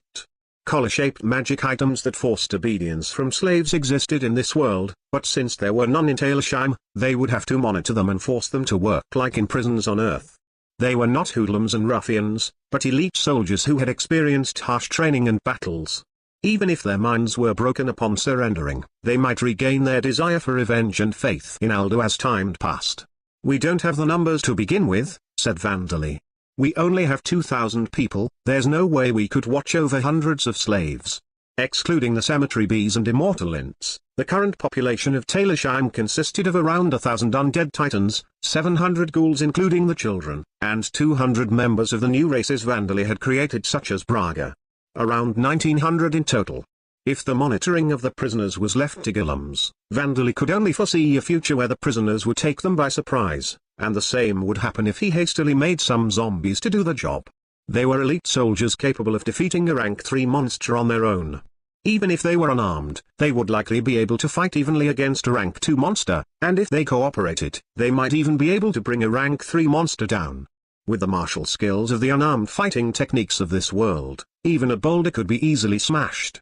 These were people who would be able to somehow defeat bears with their bare hands. And even if they managed to turn the prisoners into slaves, there was the problem of what they would do with them afterwards. Even if they were to be forced to work until they died, Talersheim had tireless undead and golems, so slaves would be inferior as a labor force. It would be easier to make a miracle happen than try to persuade them to become Vandali's allies. If Talersheim was a nation of humans, the soldiers might be persuaded with some perseverance even if they were born in an enemy of that nation. But for the soldiers of the expedition army, Vandali and the inhabitants of Talersheim were not people. They were monsters. They would be enemies who had taken them prisoner, killed their comrades, enemies that ought to be defeated according to Elder, the god of their national religion. And most importantly, not a single person in Talersheim had any knowledge in how converting them could possibly be done. But could it not be possible if you use your death attribute charmed skill, Holy Son? Asked New Arza. Meeting the requirements of that skill to take effect would be equivalent to torturing them to death, Vandali pointed out. Kika and the other former human adventurers had demonstrated that even living humans could be affected by death attribute charm. However, for that to happen, they had to be in a mental state of complete despair in life, where they desired salvation in death.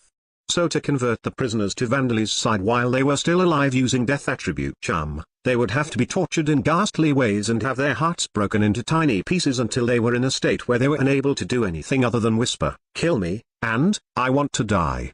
If I'm going to do that, wouldn't it be more humane to simply kill them and turn them into undead in order to convert them to our side? Vandali pointed out. Indeed, Sam agreed, even when it comes to gaining information, it would be faster for you to kill them to make them speak. Botchan. But Holy Son, why are you only now worrying about how to handle enemy soldiers? Asked New Arza. Was it not decided long ago that we would slaughter them all? That's true, but now that it comes to it I was thinking that they will definitely have something to say about it, said Vandali. They? Yes, the others who are going to be reincarnated here. Vandali would slaughter the entire expedition army and cut down the Mage Shield Nation's strength. Those reincarnating here from origin would likely see this as an evil act. Vandali fell into a gloomy mood as he realized this. Well, they'll understand if I explain the situation to them properly maybe? I have to get stronger for the possibility that they don't understand, too. This was the conclusion Vandali came to in the end. There were too many reasons in this world for him to grow stronger.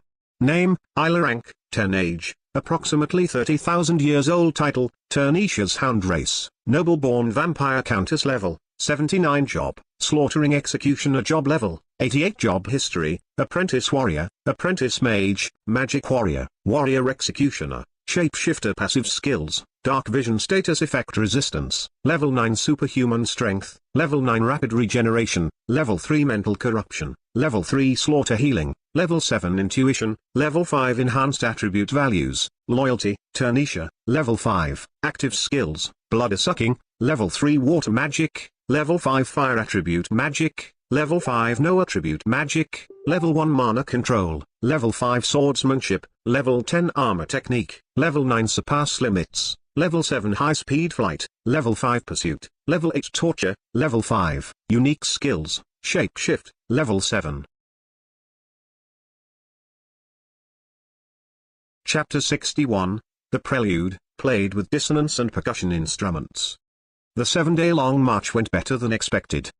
Because sturdy workhorses had been prepared, the transportation of goods had gone well. Even the monsters that appeared on their way had been of a level that could be easily disposed of by the soldiers. There had been no need for Riley and his party to step up. The monsters would then provide fresh, undried meat to garnish the meals of that day. The hours of daylight were short as they were surrounded by mountains that towered into the sky, but there was no shortage of people who could use illuminating magic, and though they were expensive, there were some with magic items that acted as lanterns. The fact that they had reached a place where Taylorsheim was visible in exactly 7 days was because their march had gone so well. However, things started going wrong the moment their march was complete. It seems that the scouting teams were not hallucinating, said General Morvid. He had set up a temporary camp in the plains near Taylorsheim. The only obstacle on this flat terrain was the waist-high grass. They had a good unobstructed view. This wasn't the kind of place a stronghold would be built in a real war. Morvid had gathered the leaders of the expedition here and was looking at the strange sight of Taylorsheim. What he saw was a 30-meter-high fortress wall. Other than the imperial capital or fortresses in important locations, such a tall wall was rare for humans. But the larger titans had been twice the height of a human, and since the areas surrounding the city were mostly devil's nests, such a sturdy wall were likely necessary for them. According to the records from 200 years ago, the wall had indeed been quite tall, but the army had simply determined its height with eye measurements in the past, so it would not be unusual if there were any measurement errors. The strange thing was that although the wall looked like a single strike from a battering ram would knock it down, the two large holes that the hero Mikhail created 200 years ago were nowhere to be seen. What could this mean? Were the records from 200 years ago incorrect? Suggested Chazeligston, the second in command in this expedition. Military records were inaccurate from time to time. Sometimes, exaggerations were made to spread the news of the achievements made by the heroes and generals of the past. However, High Priest Bormak Gordon spoke up in response to Chazer. It is likely the doing of that Vandali, the damper who led hundreds of ghouls to escape from Viscount Balches. The one you are always mentioning, High Priest? Yes. It is likely that the damper instructed his subordinates, the ghouls, to repair the fortress wall. Though Gordon was full of confidence as he spoke, Chazer seemed doubtful. Not a single member of the expedition army had so much as seen a ghoul yet. Considering that, Chazer thought Gordon's opinion was quite questionable. But would he do such a thing?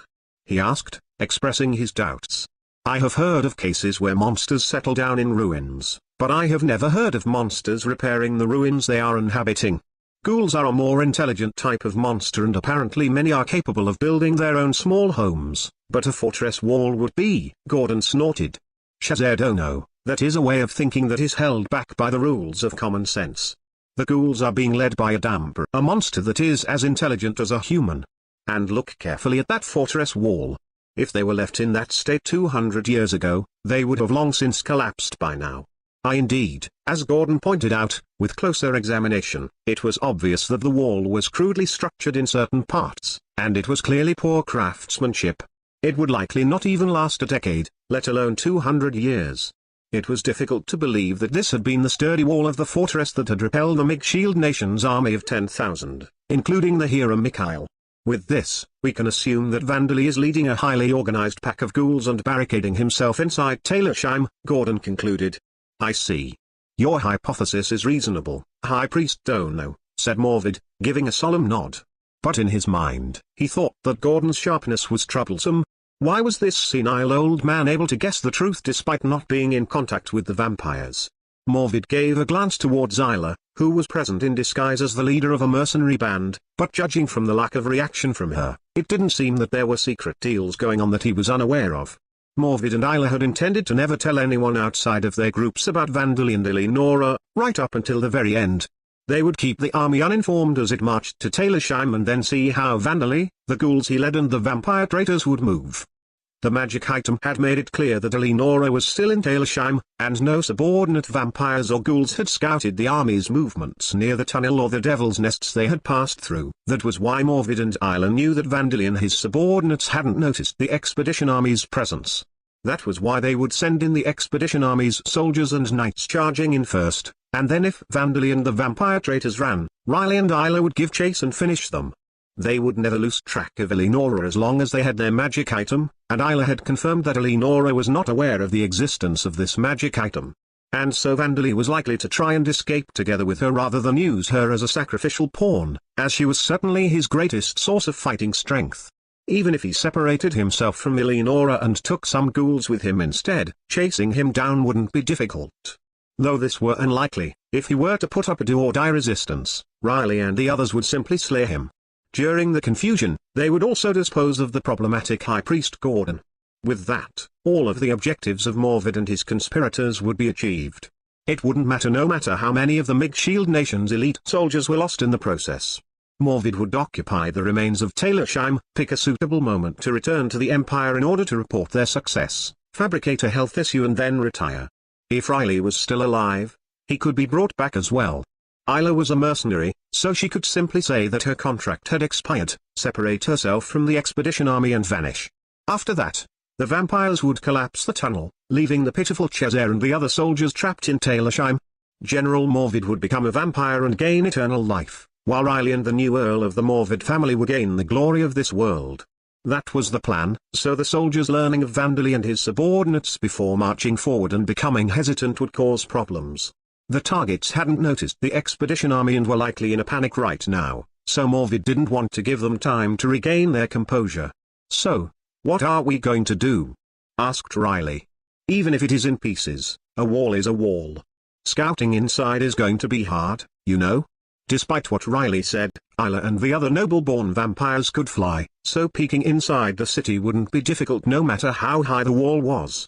Even if archers were stationed on the wall, they would be bows and arrows handmade by monsters. As they would not be high-quality weapons, the arrows wouldn't reach if they flew high enough. However, the fact that she and her followers were vampires was a secret to all but Riley and Morvid, so suggesting such a plan would be impossible.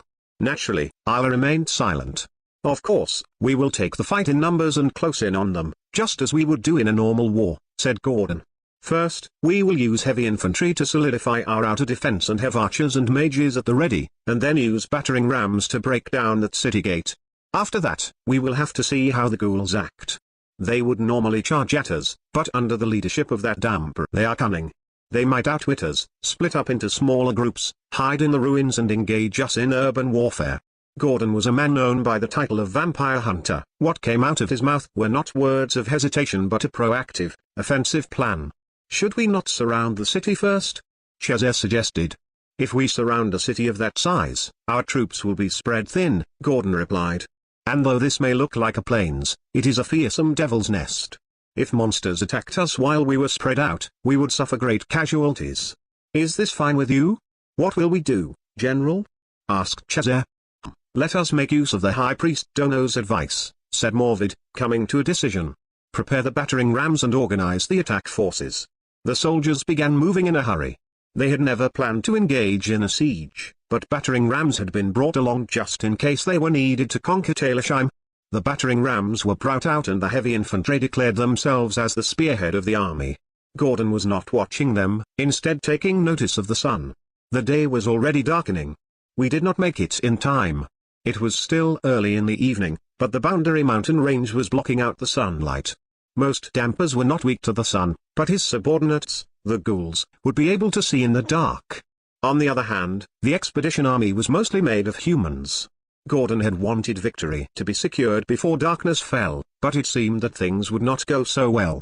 A wrinkle appeared between his brows as he frowned. Not that things would go well with the top members of the expedition having connections with vampires. Vandali was hiding right above the gate of the third wall, having confirmed the expedition army's presence through the eyes of his gullums. He watched the heavy infantry approaching as they protected the battering rams and looked for his timing. It seemed that his enemies knew nothing. Ever since the expedition army emerged from the tunnel, Vandali had been wary about enemies scouting him out, especially the familiars released by the vampires, but perhaps the monsters of the Devil's Nests had disposed of them. Vandali's secret remained safe. Rock wall. Rock form. The heavy infantry raised their shields and activated their shield technique and armor technique martial skills, enhancing their defensive abilities. Their defense was on another level compared to the typical soldier equipped with a spear, a shield and leather armor. They were troops protecting themselves with tower shields and wielding axes and maces. Their skills were likely at least level 3 no, as they were apparently elite troops, around level 4. Vandali had heard from Eleonora that normal soldiers had level 2 skills and would be evaluated as E-class individuals if they applied at an adventurer's guild, but each of these elite soldiers were capable of bringing down a rank 3 monster on their own. Several of them might even be able to take on a rank 4 monster.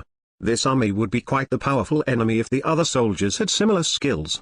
If this were a video game on Earth, the player would have to have a high level just to avoid being overwhelmed. Vandali was satisfied with the enemy's moderate strength.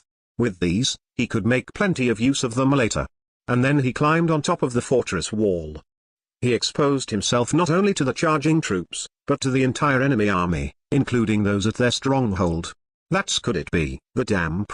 As Chazé looked at the magnified image produced by a light attribute mage, his eyes widened.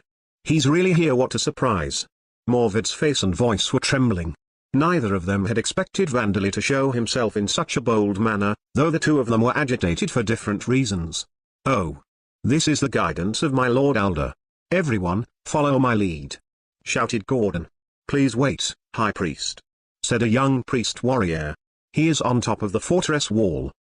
That's right, hang on a second. He's my prey. Riley added, stopping Gordon for an entirely different reason. On the other hand, Isla, who remained silent among the agitated leaders of the expedition, felt suspicious about Vandali's actions. Why has he shown himself on his own? Has he fallen to despair after seeing this army? Is he planning to use himself as bait to allow the ghouls and Eleonora to escape?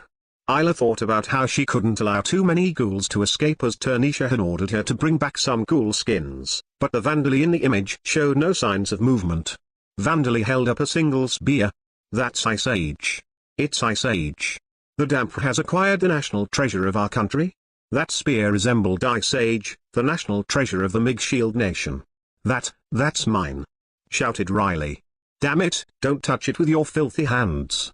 Oi, hurry up and use appraisal. Is that the real Ice Age? If it's real, it should be made of orichalcum.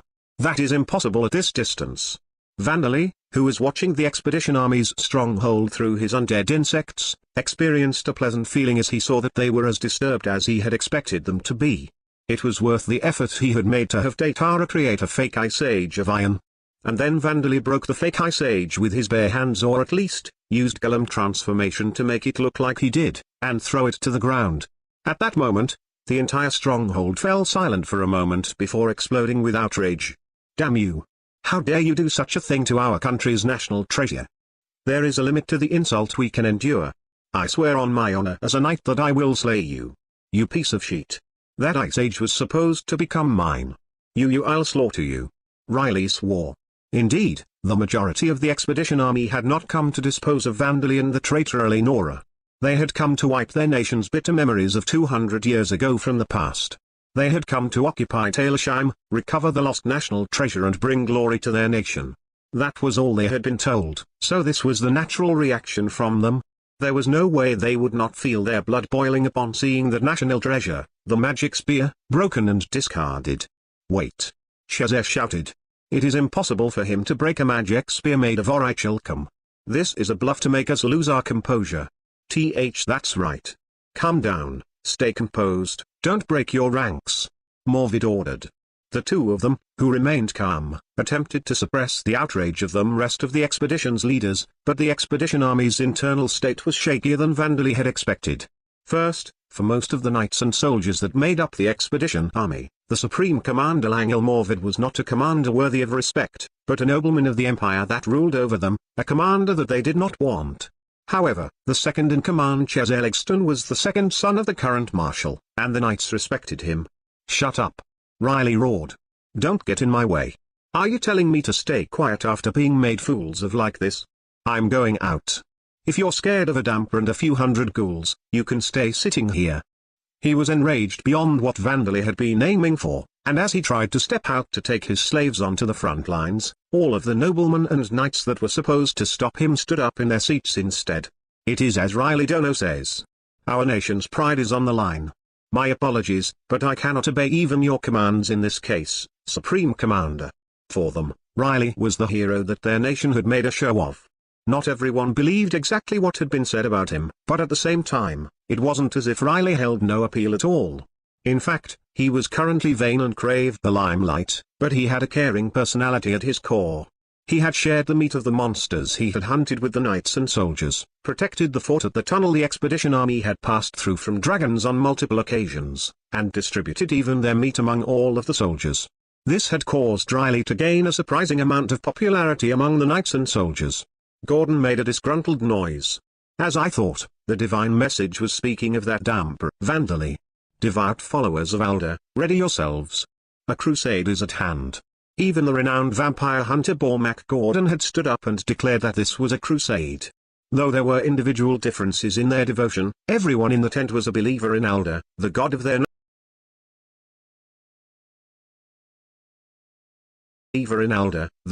national religion. With this situation that was straight out of a traditional song where heroes and clergymen stood their ground against evil, their fiery anger grew even brighter. The enraged knights and noblemen followed his example without thinking. You bastards! Your orders, obey your orders. This is a violation of military procedure. Morvid bellowed. Damn it. The Black Bull Knight's order will follow the lead of the breaching unit. Archers, provide backup. Have the light cavalryman unit act as messengers. Chazé barked orders to the army. Chazé? What are you saying? Morvid demanded. General, it is already impossible to calm the soldiers. We have no choice but to at least maintain the coordination of each unit. Silence. You are exceeding your authority. With this, the poor relationship between the Supreme Commander and the second-in-command was exposed. Chazé had given up on supporting Morvid, and in his discomposure, Morvid had chosen to hurl abuse at him rather than calm the soldiers down. They're already half disordered to think that a human army would be this fragile. Zakat apparently once spoke of using the power of the people to help each other, but Isla, who was officially nothing more than a captain of a mercenary band, let out a deep sigh behind her helmet. This was the state of things after the breaking of a single spear. She began to wonder whether there had been any point in enduring the feelings of constraint in order to sneak into the expedition army and regretted doing so. Ilasama, should we make our moves on our own? Her aide asked quietly. Isla reconsidered her previous thoughts. No, we will proceed like this, she replied. It is not as if there has been any harm to the humans' greatest strength, their numbers. This is not a problem. The reason Isla gave this answer, and the reason the expedition's leaders were so thoughtlessly outraged, was one and the same. They wouldn't lose. Victory was still assured. They were all still aware of this. Each of the soldiers in the expedition army was an elite soldier capable of slaying a rank 3 monster on their own. There were 6,000 such soldiers. There was even an A-class adventurer and a vampire hunting specialist on top of that. The enemy also had Eleonora, a noble-born vampire among the enemy, but only a tiny portion of the expedition army was aware of that. And as for the number of enemies under the Damp's command, all of the leaders in the stronghold had heard numerous times from Gordon that the ghouls were unmistakably inhabiting Talersheim, a spiritualist Damper and his subordinate ghouls that would number 500 at most. Even if he had gathered some more subordinates, there was no way that their numbers would exceed this expedition army. Some of the undead titans that had spawned in Talersheim might be among them, but they would simply charge in, incapable of any organized movements. That was why that at this point in time, not a single member of the expedition army felt any sense of danger. I feel like this was more effective than I'd expected. I had lots of other plans in case this didn't work, but whatever, Vandalay said to himself. The expedition army advanced while maintaining their formation, and the breaching unit had reached the wall and fighting their battle against their persistent enemy, the city gate. Now then, third wall commence attack, Vandalay whispered, now that plenty of enemies had been drawn in. And then he used flight to move back to the second wall. That brat, he's running. What the hell? As Riley and the rest of the army advanced, the wall began collapsing. It had indeed been worn out, but they hadn't expected it to collapse all at once. They stopped unconsciously in surprise. It was a trap. Gordon shouted. But he was too hasty. It seems that he was planning to trap us under the collapsed wall, but we are still too far away. The breaching unit had taken some damage, but their martial skills had already been active. Though some bones might be broken, they would not die. Now all that was left to do was to climb over the remains of the wall to proceed, or so they thought, but the eyes of every single member of the expedition army widened. They could now see that on the other side of the collapsed wall, there was another, white wall, slightly shorter in height but sturdy looking. Wah! There was nothing in the military records about there being 2 walls. Shouted Chazer. Damn it. That's why I'm telling you to pull the troops back. Morvid said, urging him to give the command. Indeed, archers, back up the breaching unit as they retreat. Each unit should temporarily, In the middle of giving orders, Chazer makes a foolish sound of confusion. The wall they had thought to be collapsed had stood up. Letting out resentful groans, stone golems and rock golems that had been part of the wall stood up. There were easily more than 1,000 of them. The stone men ran towards each unit of the expedition army with much more agility than their appearance suggested they could move with, and aiming to strike the soldiers down. Retreat. Retreat. Raise your shields. Show them your front, not your back. Maintain your formations. Where's the pride of the heavy infantry?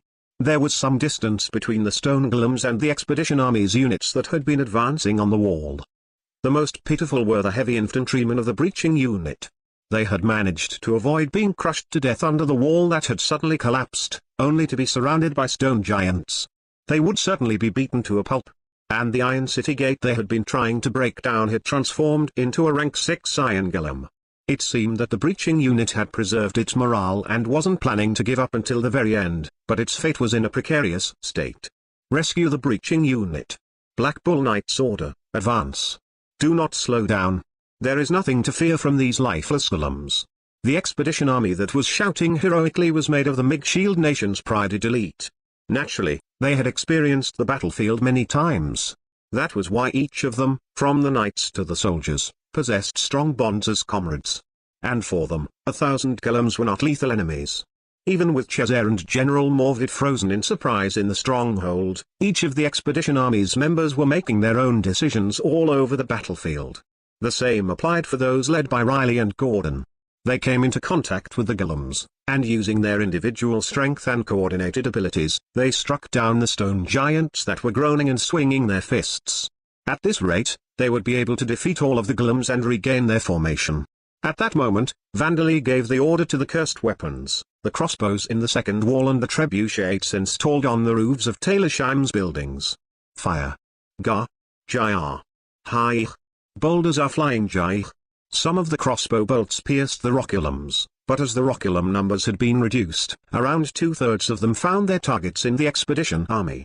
And no matter how elite the shield bearers and heavy infantrymen were, they could not avoid being rendered unable to fight by the trebuchet boulders falling from overhead. Even as they saw the boulder's trajectory and tried to run, the remaining roculums would stop them from doing so, and as the word heavy infantrymen would suggest, they were incapable of fast movements. No way. Large numbers of archers and trebuchets. What are we fighting against? General, what does this mean? What is the Empire hiding from us? Shazad demanded. I don't know. I don't know anything, either. Morvid shouted. You intend to keep your mouth shut at a time like this? It wasn't unusual for demi-humanoid monsters to use bows and arrows, but Shazad didn't know anything about them being capable of using trebuchets. Trebuchets were not easy to construct in the first place. In the Amid Empire, Mage Shield Nation and even the Orborn Kingdom, the technicians capable of building them were forced to join guilds and monitored constantly so that they would not build them without approval. But trebuchets existed in Taylorsheim and were raining boulders on the expedition army.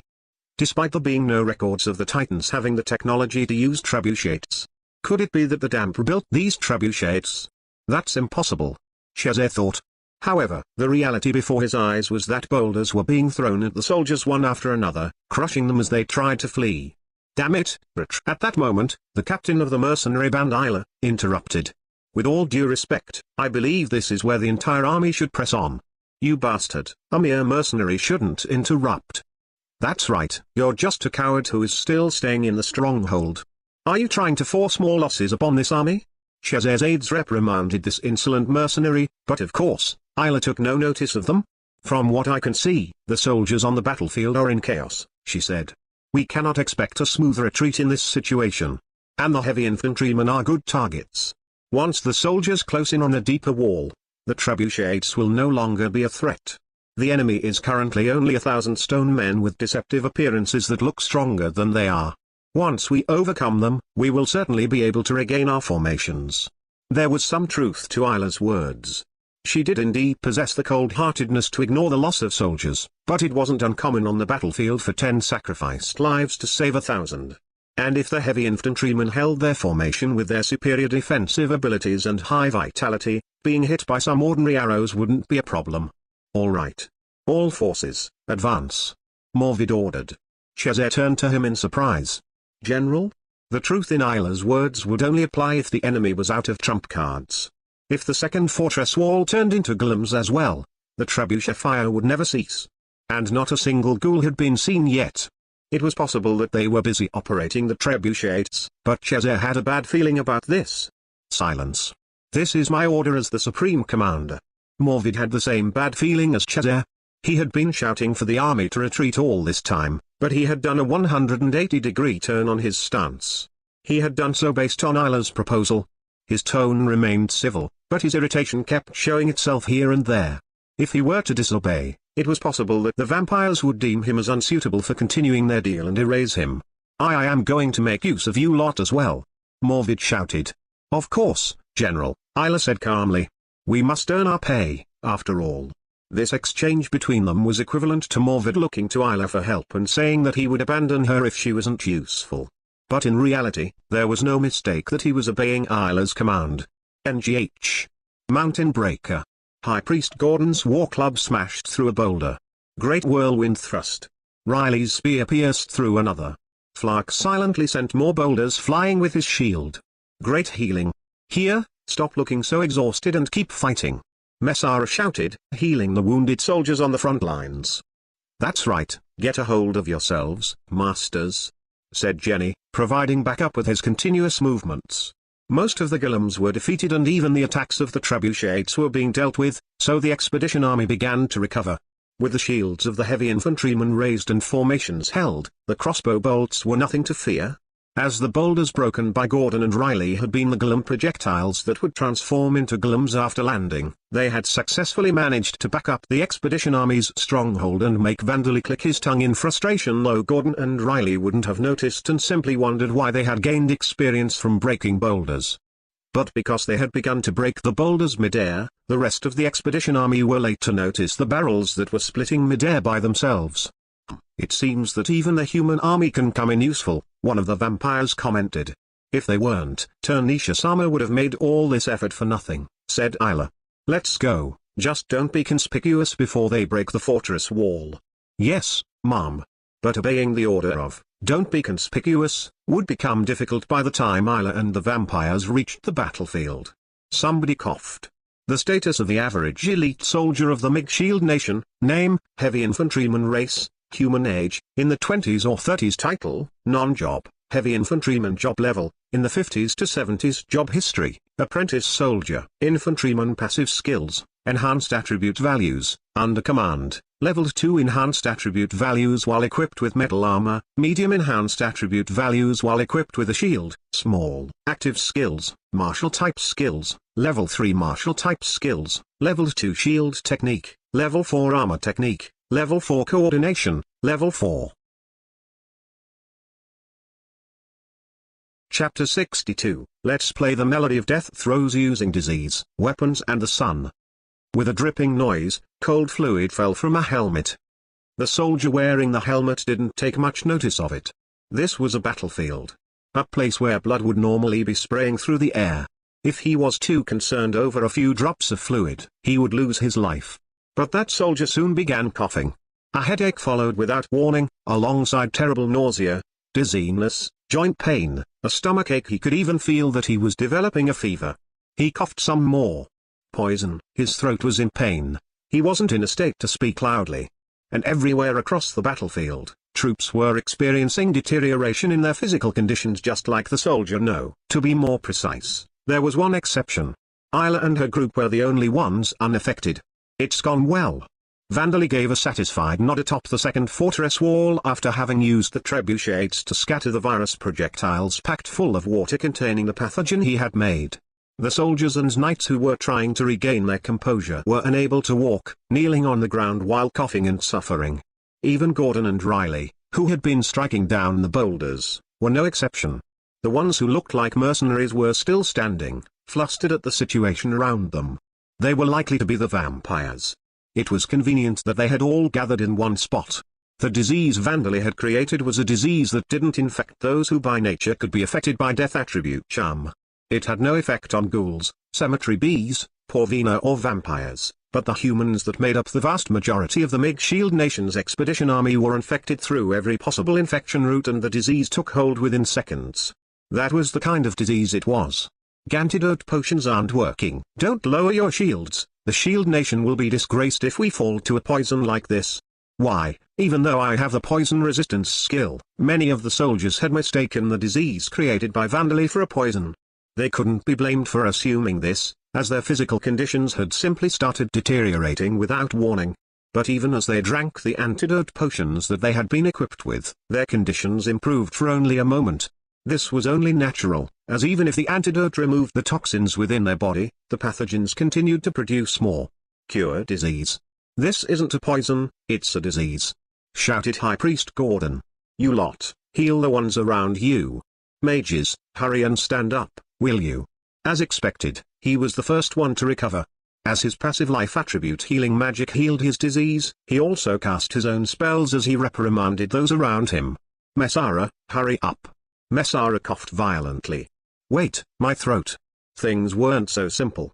Without the chant revocation skill, even talking normally with her body in pain was impossible right away, let alone reciting an incantation. And on top of that wait. Why, this disease is supposed to be. Gordon, who was supposed to have made a complete recovery, began coughing violently once more. Unlike poison, diseases can be spread from other people. That's obvious, though, Vandali whispered as he watched Gordon suffering. Gordon had indeed cured himself of the disease with his magic. However, there were thousands of infected people around him, coughing and sneezing without masks. Each cough and sneeze would send large quantities of pathogens flying several meters. This had caused Gordon to become infected once more. There are some diseases that cannot cause a second infection due to an immunity forming after the first infection, but there was no way Vandali would have gone out of his way to create such a forgiving disease. "This is my special disease that mutates even faster than influenza," Vandali murmured. You can experience it repeatedly until you die. To escape from the disease in this place that was filled with it, one would have to wear a magic item with a continuous anti-disease effect, completely heal the disease in those in the immediate vicinity, or do everything possible to escape the battlefield and then treat the disease with magic afterwards. Alternatively, they could try to survive until the period after which Vandali had set the disease to stop working, which was half a day, but that would be impossible. Isla and her vampires, who couldn't contract the disease even if they stopped worshipping the evil god, were forced to make a decision. How could this be? Turnisha had taken measures so that Isla and the other vampires could disguise themselves as humans to sneak into the army, but that army had been turned into a mass of pitiful, sick people in an instant. The vampires were unaware that the disease would disappear after half a day and that it wasn't fatal on its own, so in their minds, the army was completely useless, not even something they could use for cover, let alone as a fighting force. With this, they had to abandon their original plan. Isla clicked her tongue. Everyone, keep going. We'll fly up to kill the damper and hunt down the traitors. Is that really all right? If we do that, the fact that we are vampires will be exposed, will it not? We're already as good as exposed. Who would believe that there are this many humans with the status effect resistance skill? The vampires had noticed that this was a disease, not a poison. However, they didn't know the exact effects of the disease that Vandali had created. Because of this, they had assumed that it was their status effect resistance skills that were preventing it from infecting them. Though it seemed that the expedition army didn't have the time to notice it right now, they knew that if the army were to get time to think about it later, they would become suspicious of the vampires. We'll take care of things afterwards. Think about how to complete our mission first. Or are you bastards planning to become traitors as well? Isla was no longer trying to keep up appearances. Her tone was harsh, as if her master Turnisha had possessed her body. The vampires shook their heads vigorously. They knew that if their responses were a moment late, they would be killed by Isla, who was known by the title of Turnisha's Hound. Then let's get moving. Isla undid her unique skills transformation and flew into the air. She threw away her full-face helmet that would only get in the way of using blood-sucking, and instantly discarded her crude, weak armor that had given her a mercenary's appearance using a contraption that had been built into it. She drew her trusty sword with no sharp point, a weapon that would have been called an executioner's sword on Earth, as she flew straight towards the second wall. And then Isla sneered as she flew towards the expressionless, white face that was looking up at her. You've given us a lot of surprises, but this is where it ends. Come now, and become rust on my sword, half-breed. But before she reached him, her vision was filled with white. The vampires around her screamed. It's so hot. Isla-sama, the sun, the sun. It had already become dark in Taylorsheim to the point that vampires wouldn't face any problems, but the warm spring sunlight was shining down on them, burning them. The first part of the plan is complete. Commence the second part, Vandali whispered as he watched Isla and her subordinates writhe in agony like live animals that had been tossed into a pot full of boiling oil.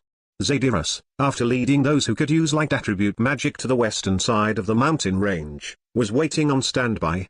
A skull, large enough that one could barely wrap arms around it, was floating lightly above her head. It was Vandali's familiar, a lemur. Lemurs would normally be mostly transparent, but Vandali had used the visualize spell to make it visible. I think it is almost time, but oh, it seems that they have come. The lemur's teeth had begun chattering. On that signal, Zadyrus and the others turned the nearby mercury mirror. These mercury mirrors were a legacy left behind by Zakat, a combination of knowledge from another world and the magic of this world. Because of these magical devices that reflected the sun's light onto Taylorsheim, the city surrounded by mountains that would normally have short daylight hours had been known as the capital of the sun, and its farmlands had produced abundant crops. But 200 years ago, they had been destroyed by the Mage Shield Nation's army. The mirrors of liquid metal had been broken and the pillars that supported them had been destroyed.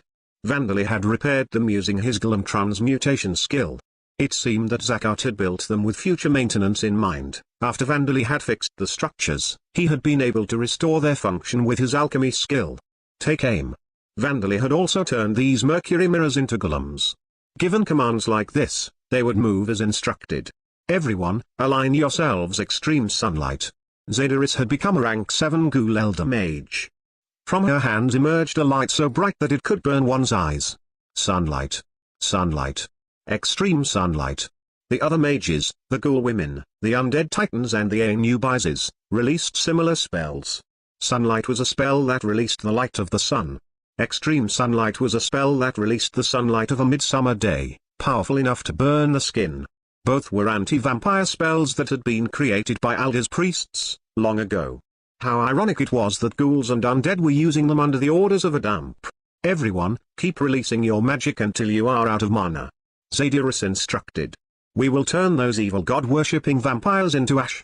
They were distant from the battlefield, but the sudden influx of experience points told Zedyrus that their spells had successfully incinerated their enemies.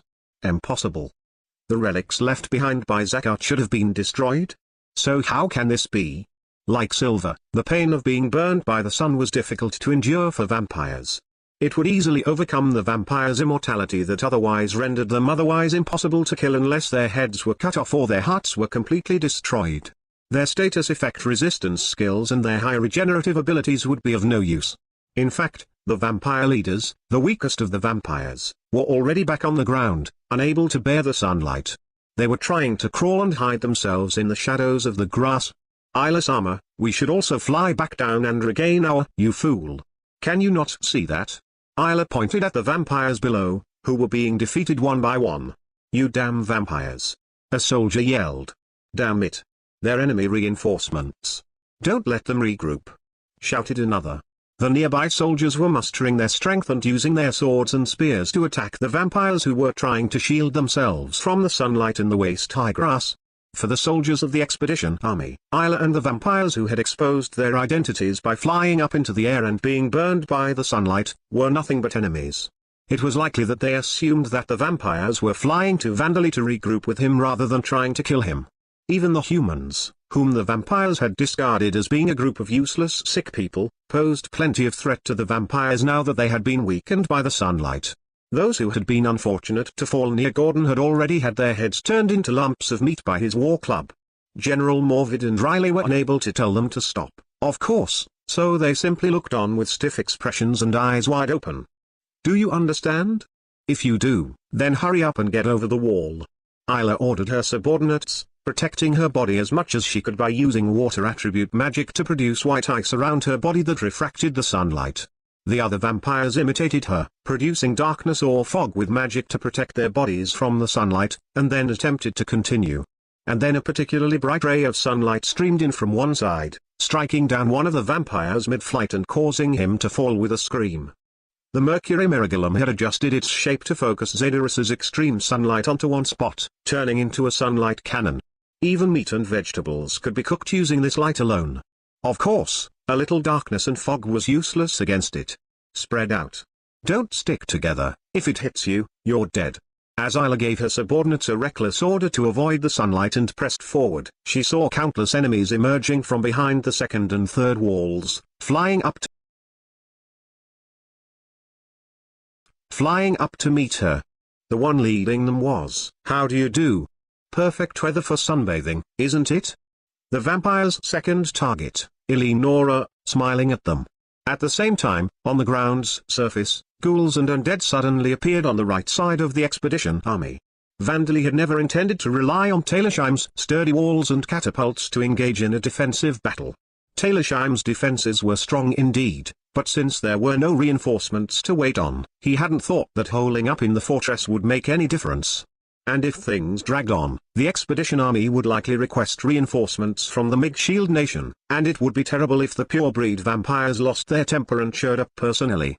That was why he would quickly exterminate them while they were still underestimating him. To that purpose, Vandali had used Gellam transmutation to build a tunnel and a large cave in which his allies could wait. Kill them all. Protect the children. Slaughter the intruders. Don't you dare set foot in our nation again. The morale of the ghouls and undead, who had been on standby underground for several hours, was high. None of them would had any problems with being in complete darkness, and more importantly, this was a battle to defend their home. There was no way that their morale could fall. Enemies. Rise up and face them. You egg. The expedition armies attempted to fight back like the elite soldiers they were, but the disease was eating into their bodies and robbing them of their strength. Even as they tried to stand up and regain their formations, many of them succumbed to the violent nausea and spewed gastric juices all over the ground. Get up, get up, get up, get up, get up, Vandali, still standing on the second wall, revived the golems that were supposed to have been destroyed by the expedition army. They groaned as they rose once more. Impossible, the golems have started moving again. Gah! The stone giants trampled over the expedition army, as if taking revenge for the earlier battle. The golems had indeed been destroyed by the expedition army's men. But the spears and swords had not physically removed the boulders that made up their bodies. Though split and smashed, they had still been lying on the ground. It was a simple matter for Vandali to take those materials and turn them into golems again. And then Vigoro and the others flooded in. At the same time, the crossbows and trebuchets stopped firing, but a slaughter that rendered that fact meaningless began.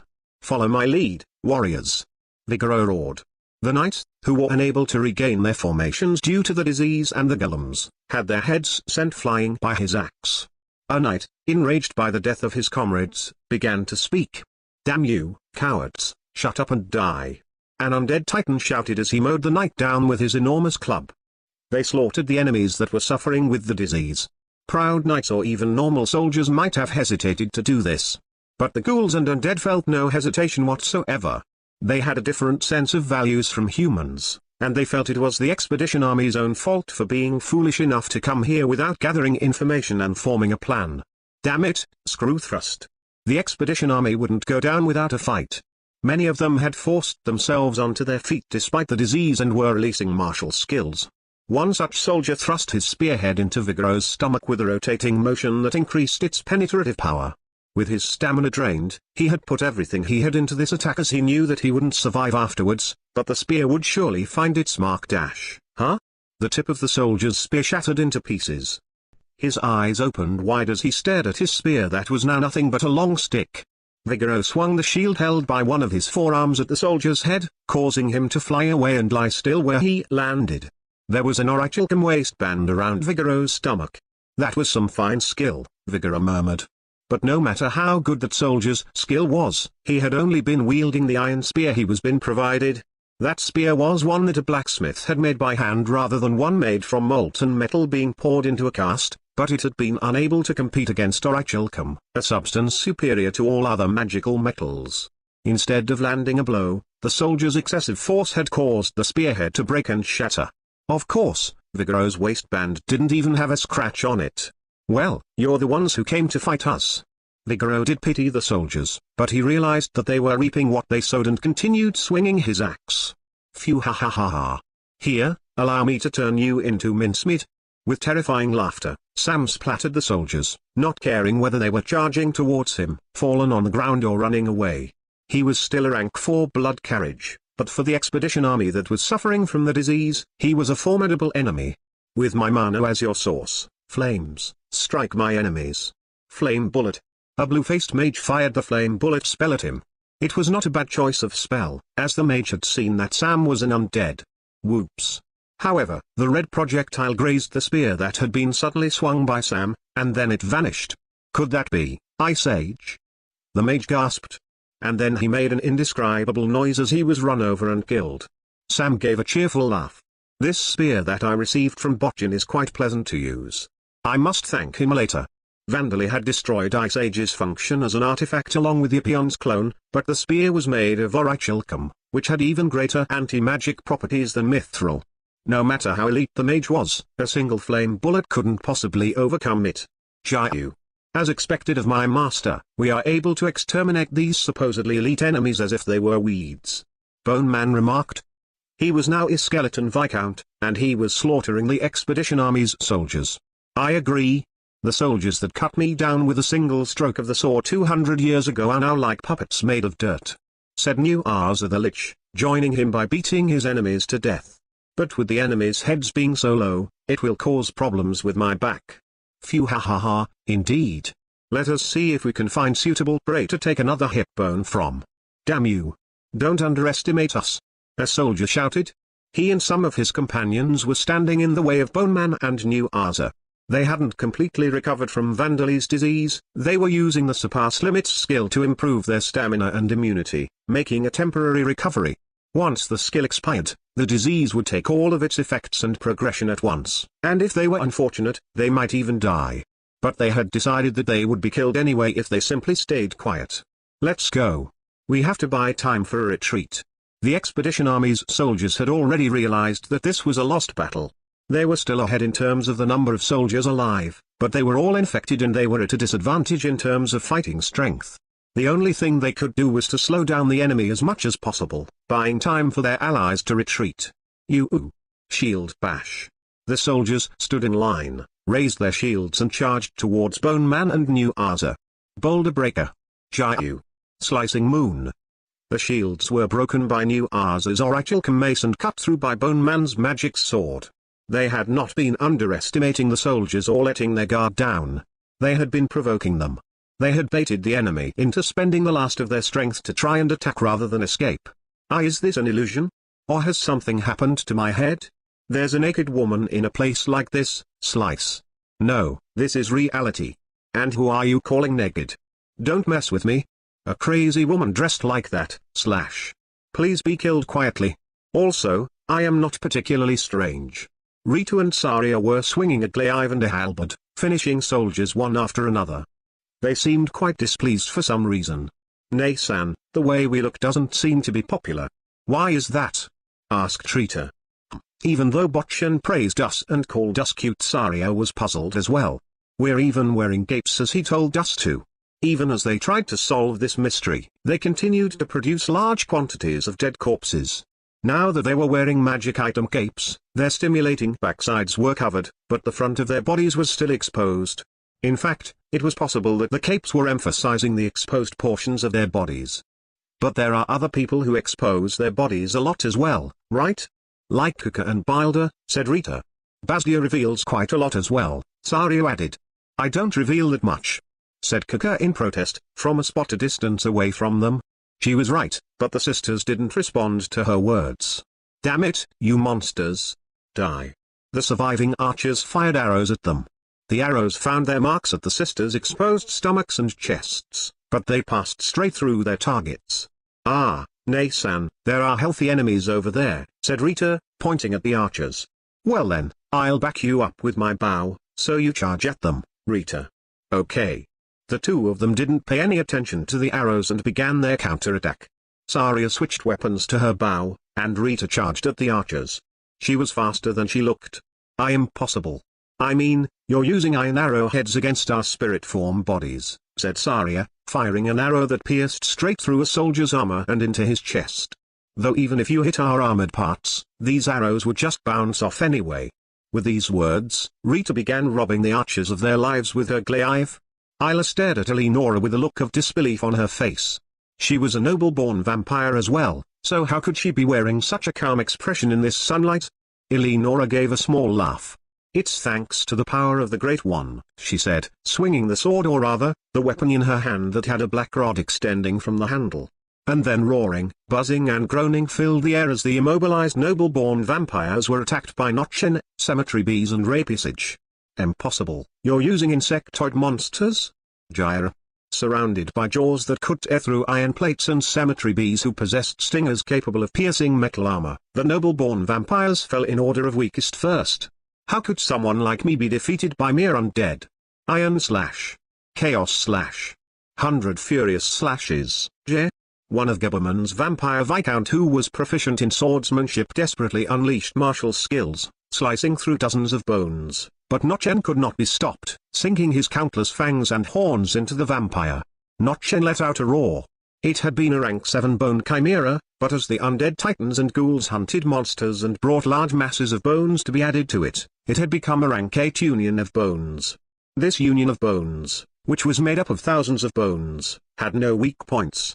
Unless all of its bones were destroyed, defeating it with physical attacks alone would be impossible. But the bones that made up Notchen's body were the monster bones that Terra's working team couldn't use up. They would normally be used in weapons and armor, some of them were even harder than iron. For defeating such an enemy, no matter how one looked at it, using magic would seem more practical, but there's no way I can use magic in this situation. The vampires would have to recite incantations while taking evasive maneuvers to avoid the extreme sunlight cannon's fire, fighting off the enemies coming at them and being burned by the regular sunlight. Only those with the chant revocation or high-speed thought processing skills would be capable of this. Even as they moved, Rapisage thrust the stinger attached to her tail into the solar plexus of one of the vampires whose movements had slowed down, and the moment the vampire screamed, she unleashed a lethal punch to finish him. Rapisage was clearly inferior to these noble-born vampires, but this lethal environment of sunlight had dampened the vampire's strength. Isla clicked her tongue. "I will take your head, at least." Now that things had come to this, she had decided to take Eleonora's head and then retreat. Too many unexpected things were happening one after another, leaving her with no other choice. Right now, she had to think about returning with this information, even if she would be executed for not accomplishing her mission.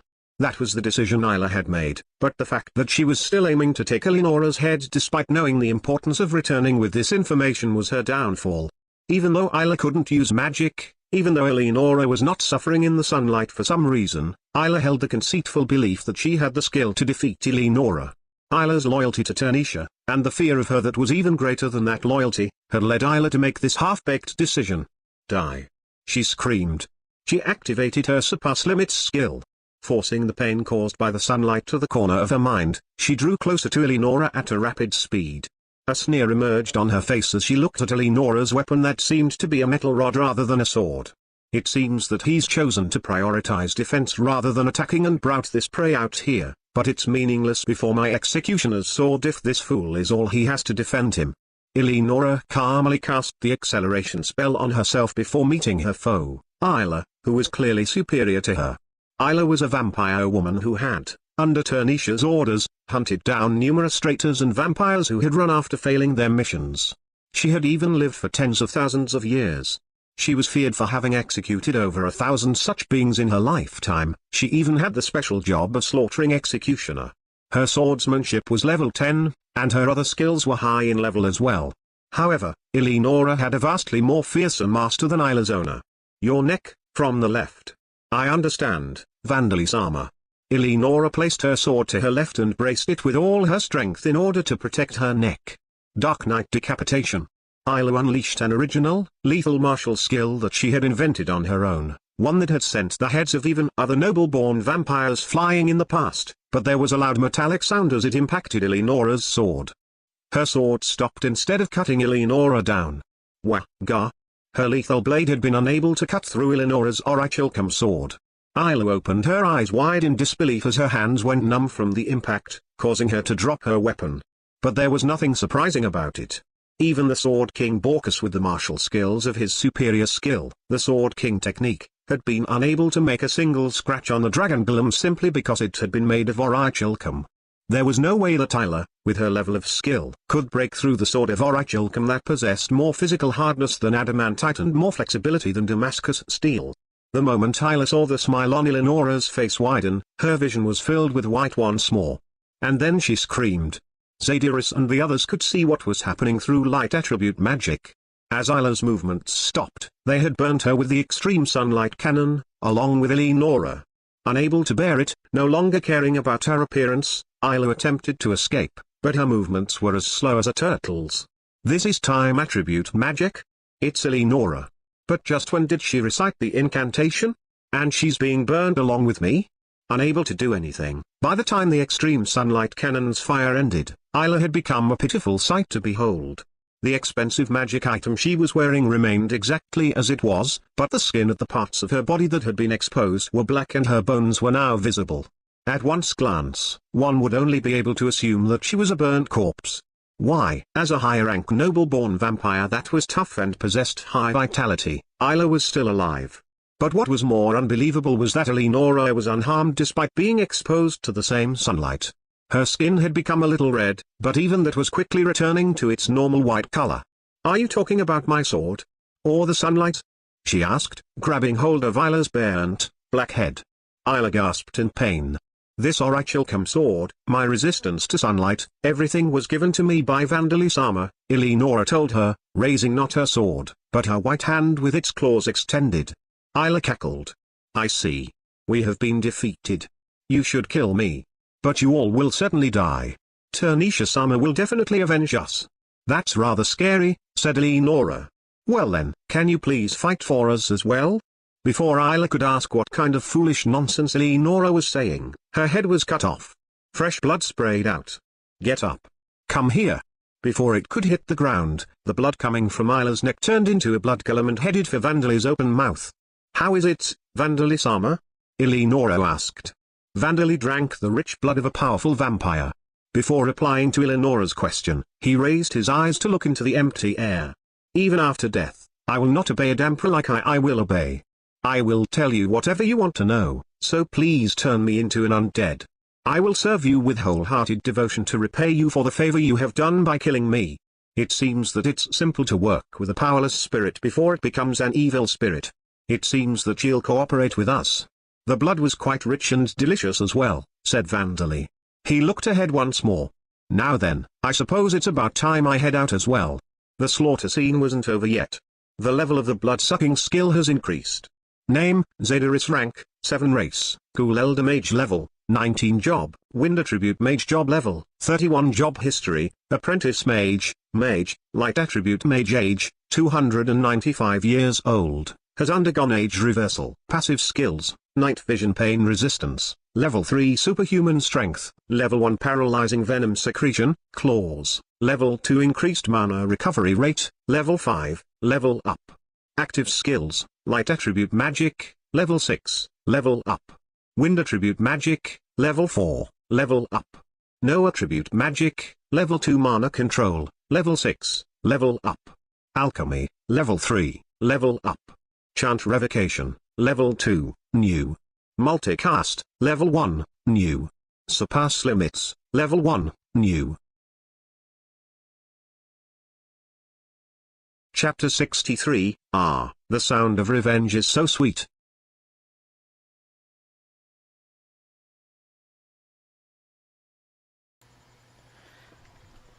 Alright, ladies and gentlemen, I will end it here for today.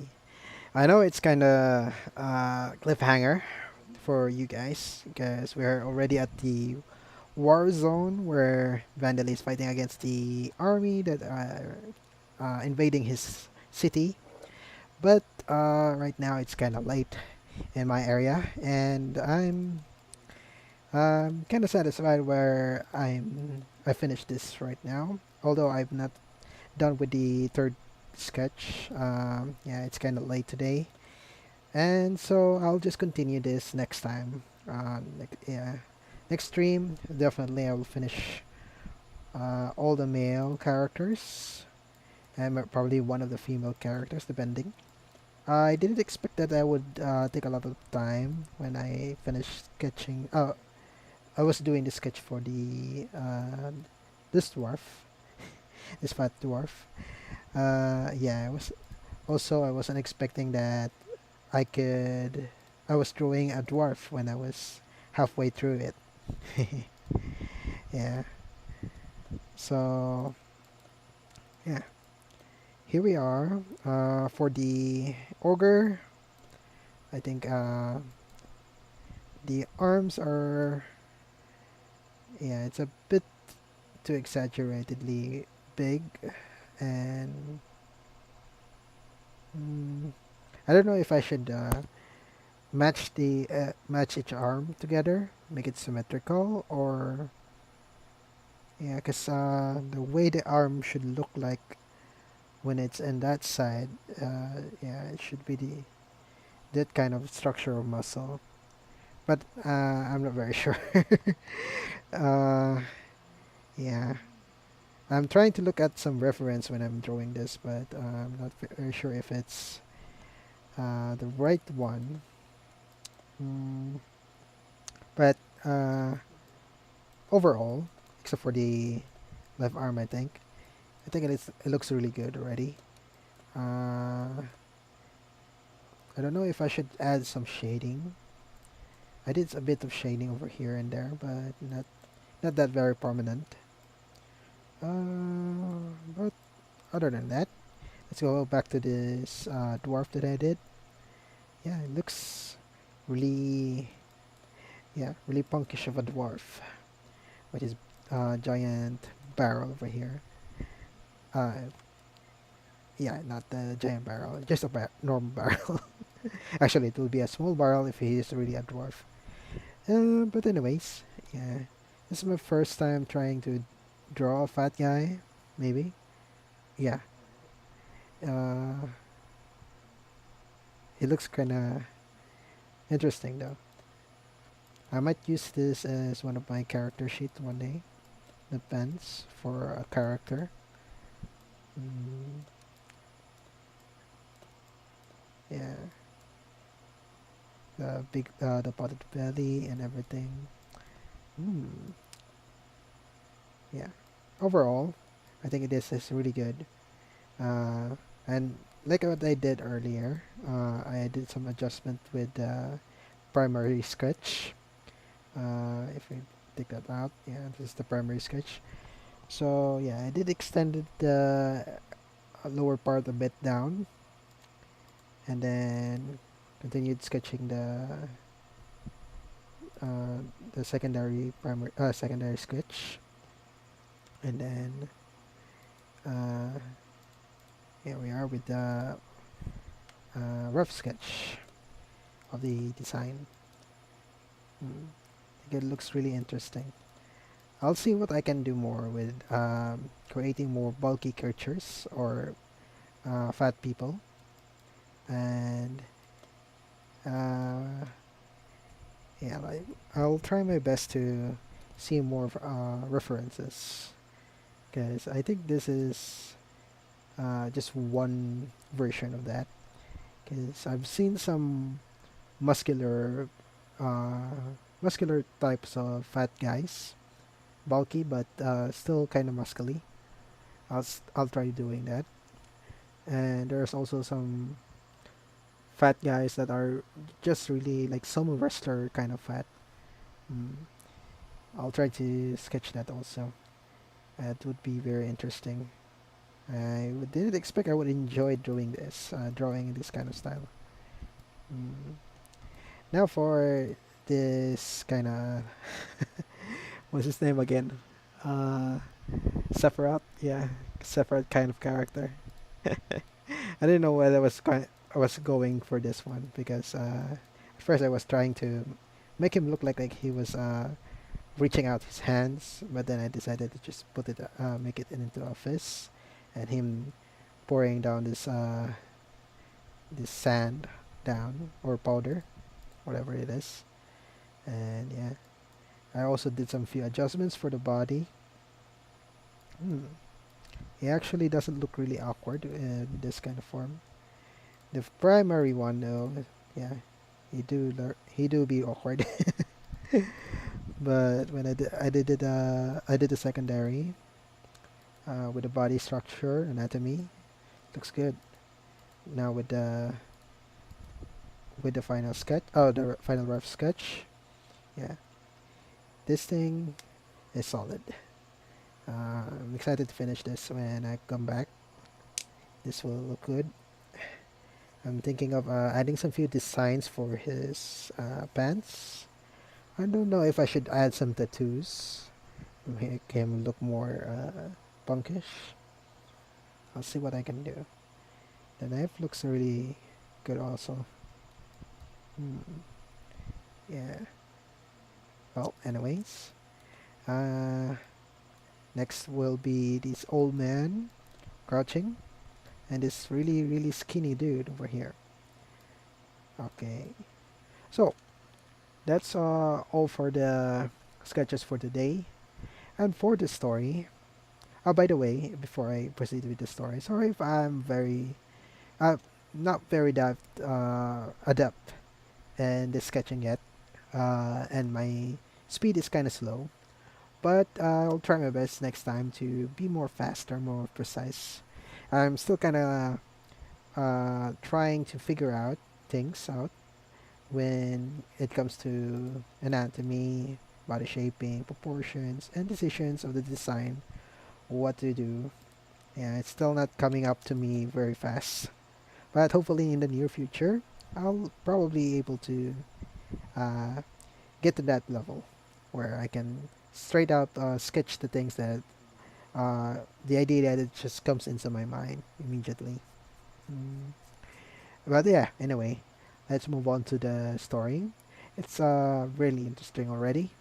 And once again, really sorry if I'm going to leave this in a cliffhanger of cliffhanger part. But yeah, it's kind of late. I can't continue anymore.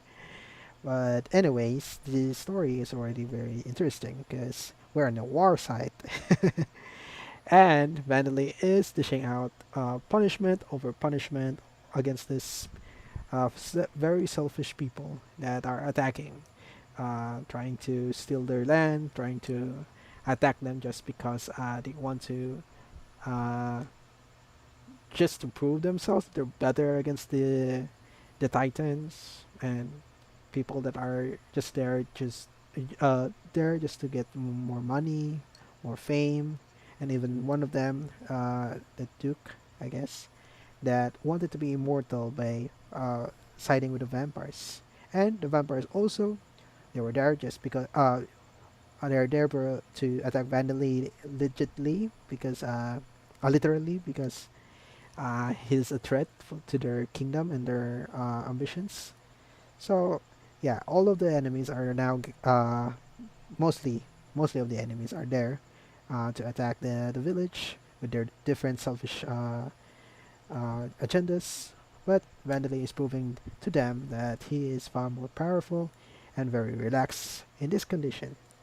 Now, the next chapter will be a revelation for for the revenge, revenge against the people that murdered his mother Dasa. So I look forward to it. The spear dude and the what's his name again? Palpatech. Yeah, the Palpatech guy. He will we'll see what he will do against those two. The ones that literally were the cause of his mother being burned into the stake, being tortured. So let's see what he will do against them. And knowing Vandalay, who loves his family and loves his friends and his community, and but very, very, what's the word again? Uh, I can't remember the word properly. For this, um, I'll just go for the savage. Being so savage against his enemies. If you all go against him, I really like that part about him because he doesn't hesitate to destroy his enemies if they are going to destroy his family or his life. So it will be interesting what will happen against the his revenge against the ones that were responsible for his mother's death. So yeah, yeah, it's getting really late as I was explaining earlier, but I'll be ending the stream here. Thank you very much for watching, and hopefully you will watch again next time. I'll try my best to adjust my settings prior to every stream so that I won't blast your ears anymore with my music. And also, yeah, controlling the controlling also the volume for the stories. I think it's kind of loud also. Anyways, if you want to suggest anything, please tell me because I would like to improve more my streams here and my art style so that I can uh, show you more wonderful arts in the near future. And I have lots of plans after all these sketches. If my friend will continue his commission, I will tackle that immediately.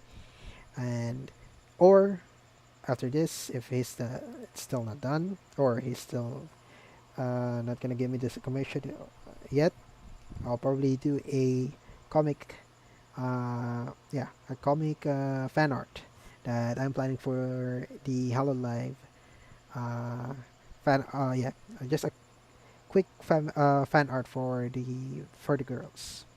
That will be something I've been planning for a while now. I've been uh, delaying it for a while because I was pretty busy these coming few days or months actually.